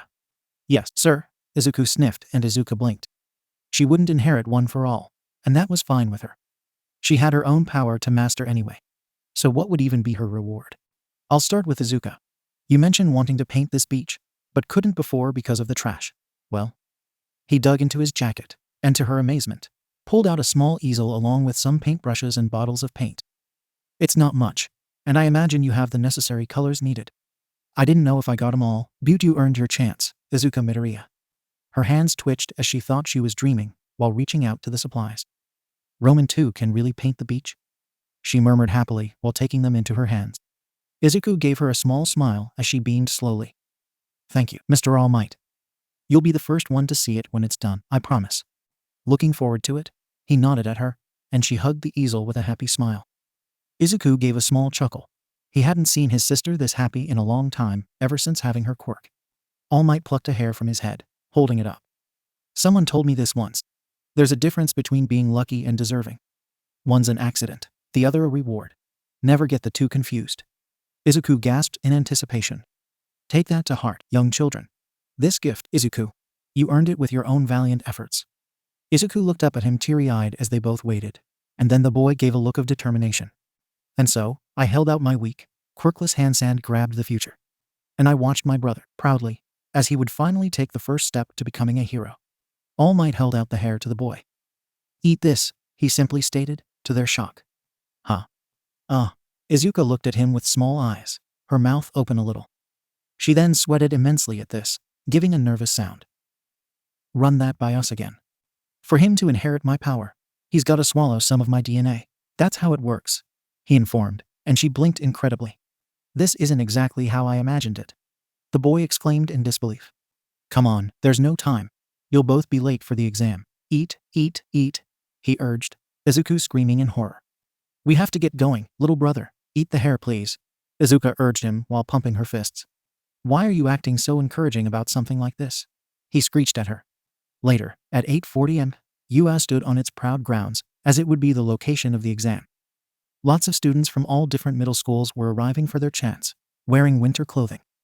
Izuku ran up with Izuka clutching at his backpack with one hand. While she may be used to All Might, crowds were a different story. We made it just in time, Izuku panted out, and Izuka sighed in relief. Thank goodness, she said quietly enough for him to hear. Both of them slowly stepped forward, looking up towards the entrance. Izuka had on a knit cap over her head and a white scarf around her neck. We were so worried about missing the exam that we didn't have a chance to test out our new powers. He glanced back at his sister. Well, more so mine since yours aren't technically new. He gave a sheepish smile. New to everyone else, yes, but not to her. All Might held up the single hair in front of Izuku. Eat this, he simply stated, to their shock. Izuku had a hand in front of his mouth at the memory. It was not something he wanted to relive ever again. I may have swallowed the hair, but I don't feel like anything great has happened to me yet. Remember what All Might said? His sister whispered into his ear. Stupid Deku and Mousy. A familiar voice growled out before she could remind him, getting their attention. Izuku let out a small gasp as he glanced back to see Katsuki approaching. Kaken. He gritted his teeth at them, angry as usual. Get out of my way now before I set you two on fire, he threatened, and Izuku yelped, recoiling back. Izuka just hid behind her brother with an annoyed frown towards him. Oh hey, G-mornin'. Let's just both do our best out there, okay? Izuku waved his arms around as Katsuki walked right past them. Good luck. The blonde boy didn't respond at all to them. He simply looked back at Izuka. She was looking away, and he scoffed at the girl in silence. Izuku just stared up ahead. He was surprised that Katsuki wasn't bullying them, or even trying to hurt them in any way. I think that's the kid who withstood the sludge villain. His name's Bakugo, right? And look, I think just right past him was that girl who tried to save him. Midoriya, I think. One of the students glanced back and Izuka blinked at the fact that they said her name. Yeah, he's the real deal.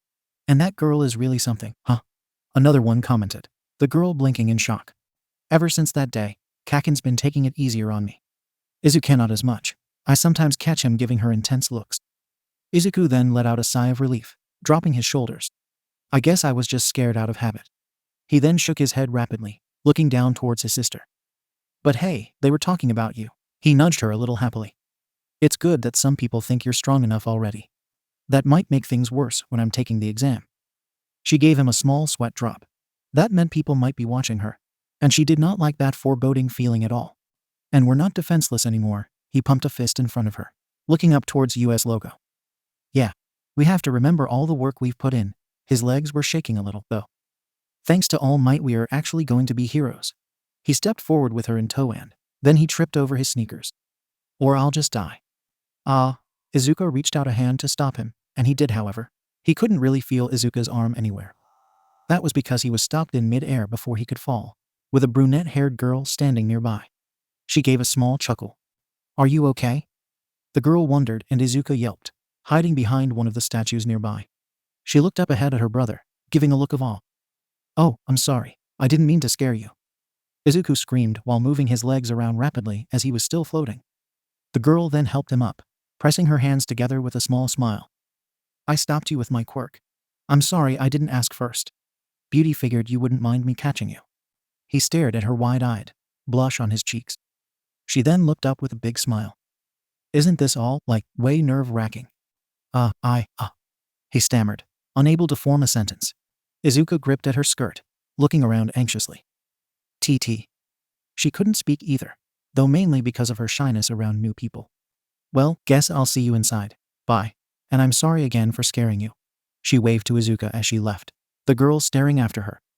Izuku was too, and he then blushed as he realized what just happened. Holy whoa, I just talked to a girl. Well, other than my sister. He didn't really even say a proper sentence to her, though let out a few happy laughs while walking back to Izuka.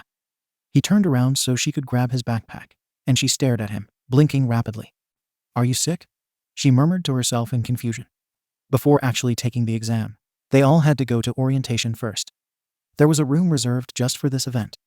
The lights on stage turned on one by one, revealing a hero by himself. What's up, UA candidates? Thanks for tuning in to me, your school DJ. He then waved his arms with a big smile. Come on, and let me hear ya. He held up his hand to his ear and no one was saying a word. He shrugged it off. Keeping it mellow. That's fine. I'll skip straight to the main show. Let's talk about how this practical exam's gonna go down, okay? Are you ready? Yeah. Once again, complete silence. Izuku was fanboying looking at the man on stage, however. Oh my goodness, it's the voice hero, Present Mike. So cool. He gushed with sparkles around him. Unfortunately, Izuku was sitting between him and Katsukish had her hoodie above her head, sweating immensely as she was shaking in her seat. I listen to his radio show every day of the week. It's so crazy nuts that all the UA teachers are pro heroes. Will you shut up? Katsuki grumbled a bit, glancing to the girl. Oi, and stop shaking.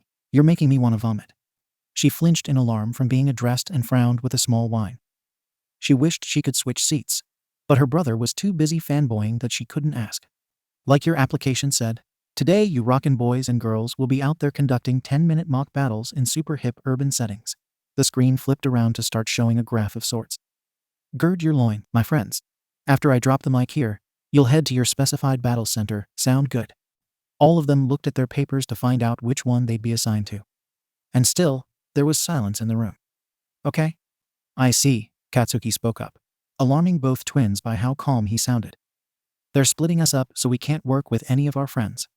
Yeah, you're right, Izuku murmured as he looked past his sister. He was in Battle Center B, and so was Izuka. Katsuki was in Battle Center A. Our examinee numbers are one after the other, but we're assigned to different battle centers. Get your eyes off my card, Katsuki growled, and the boy yelped again. Izuka slid her hoodie down further, sinking in her seat a little. Damn, I was really looking forward to crushing the both of you. Izuka let out a sigh of relief to herself that he wouldn't be in their area, though she had no doubt he'd pass. Okay, let's check out your targets. Present Mike gestured to the screen behind him, which showed silhouettes of robots. There are 3 types of foe villains in every battle center. You'll earn points based on their level of difficulty, so better choose wisely. Your goal in this trial is to use your quirk to raise your score by shredding these foe villains like a mid-song guitar solo. But check it. Make sure you're keeping things heroic. Attacking other examinees is a UA no-no, ya dig? Izuka looked even more relieved. So even if Katsuki was in their battle center, he wouldn't be able to fight them. Excuse me, sir. A student stood up in the middle of the room, raising his hand. But I have a question. Hit me. A spotlight shined on the boy, who pointed to the printouts everyone was given, so that they'd know which foe villain was associated with how many points. On the printout, you've listed 4 types of villains, not 3. With all respect, if this is an error on official UA materials, it is shameful. We are exemplary students. We expect the best from Japan's most notable school. A mistake such as this won't do. Izuka's eyes widened that he was openly scolding Present Mike over something like this, and then he turned around to the twins, pointing right at them. Additionally, you with the unkempt hair and the girl trying to hide. Huh? Izuku pointed at himself as Izuka flinched in alarm next to him. He's been muttering this entire time, and her attempts to cover herself up are a disgrace. Stop that, both of you. If you can't bother to take this seriously, leave. You're distracting the rest of us, while she's being disrespectful to the faculty, and those who are all properly showing their faces in this school with no issue. Additionally, the cover of your outer garment should not be visible inside a building, only outside. Sorry. Izuku murmured while covering his mouth in embarrassment. Izuka let out a whine while slowly moving her hoodie away from her hair. She then adjusted it in silence, Katsuki glancing at her. He then looked towards the boy with a small huff that she didn't pay attention to. All right. Present Mike waved his hands to try and keep the peace. Examinee number 7111. Thanks for calling in with your request. The 4th villain type is worth 0 points. That guy's just an obstacle we'll be throwing in your way. There's one in every battle center. Think of it as a hurdle you should try to avoid. It's not that it can't be beaten, but they're skinned to no point. I recommend my listeners try to ignore it and focus on the ones top in the charts. The one still underneath the spotlight then bowed. Thank you very much. Please, continue. He silently sat back down. Oh, I get it. So they're kinda like traps you have to get by in games, one of the examinees commented to someone next to him. The whole thing's like a video game, huh? That's all I got for you today. I'll sign off with a little present. A sample of our school motto. As General Napoleon Bonaparte once laid down, a true hero is one who overcomes life's misfortunes. Now that's a tasty soundbite. You ready to go beyond? Present Mike then held out his arms. Let's hear a plus ultra. The words appeared on the screen, and he got no response. Izuku was shaking looking at the paper in front of him. Good luck. Hope you practiced hitting more than just books. The twins stood in front of the battle center, where they'd be testing. A bus had taken them and other people there as well. And the battle centers were in good distance of each other, so no one could sneak out. Well, this is it. Time to put 10 months of training with all might to the test. Izuku was wearing a teal jumpsuit, while Izuka had her hair tied up. She had on a midnight blue jumpsuit herself. Time to give it my all. Izuka and I will become heroes, just like I always dreamed. Inside, he was shaking like a leaf because he didn't want to fail. I won't let myself or her down. He then reached up to slap his cheeks to snap himself out of it. Izuka placed a hand on her chest nervously, letting out a shaky breath she didn't know she was holding. She then clenched her fists silently in determination. She would pass the exam today, and she would work hard while doing it.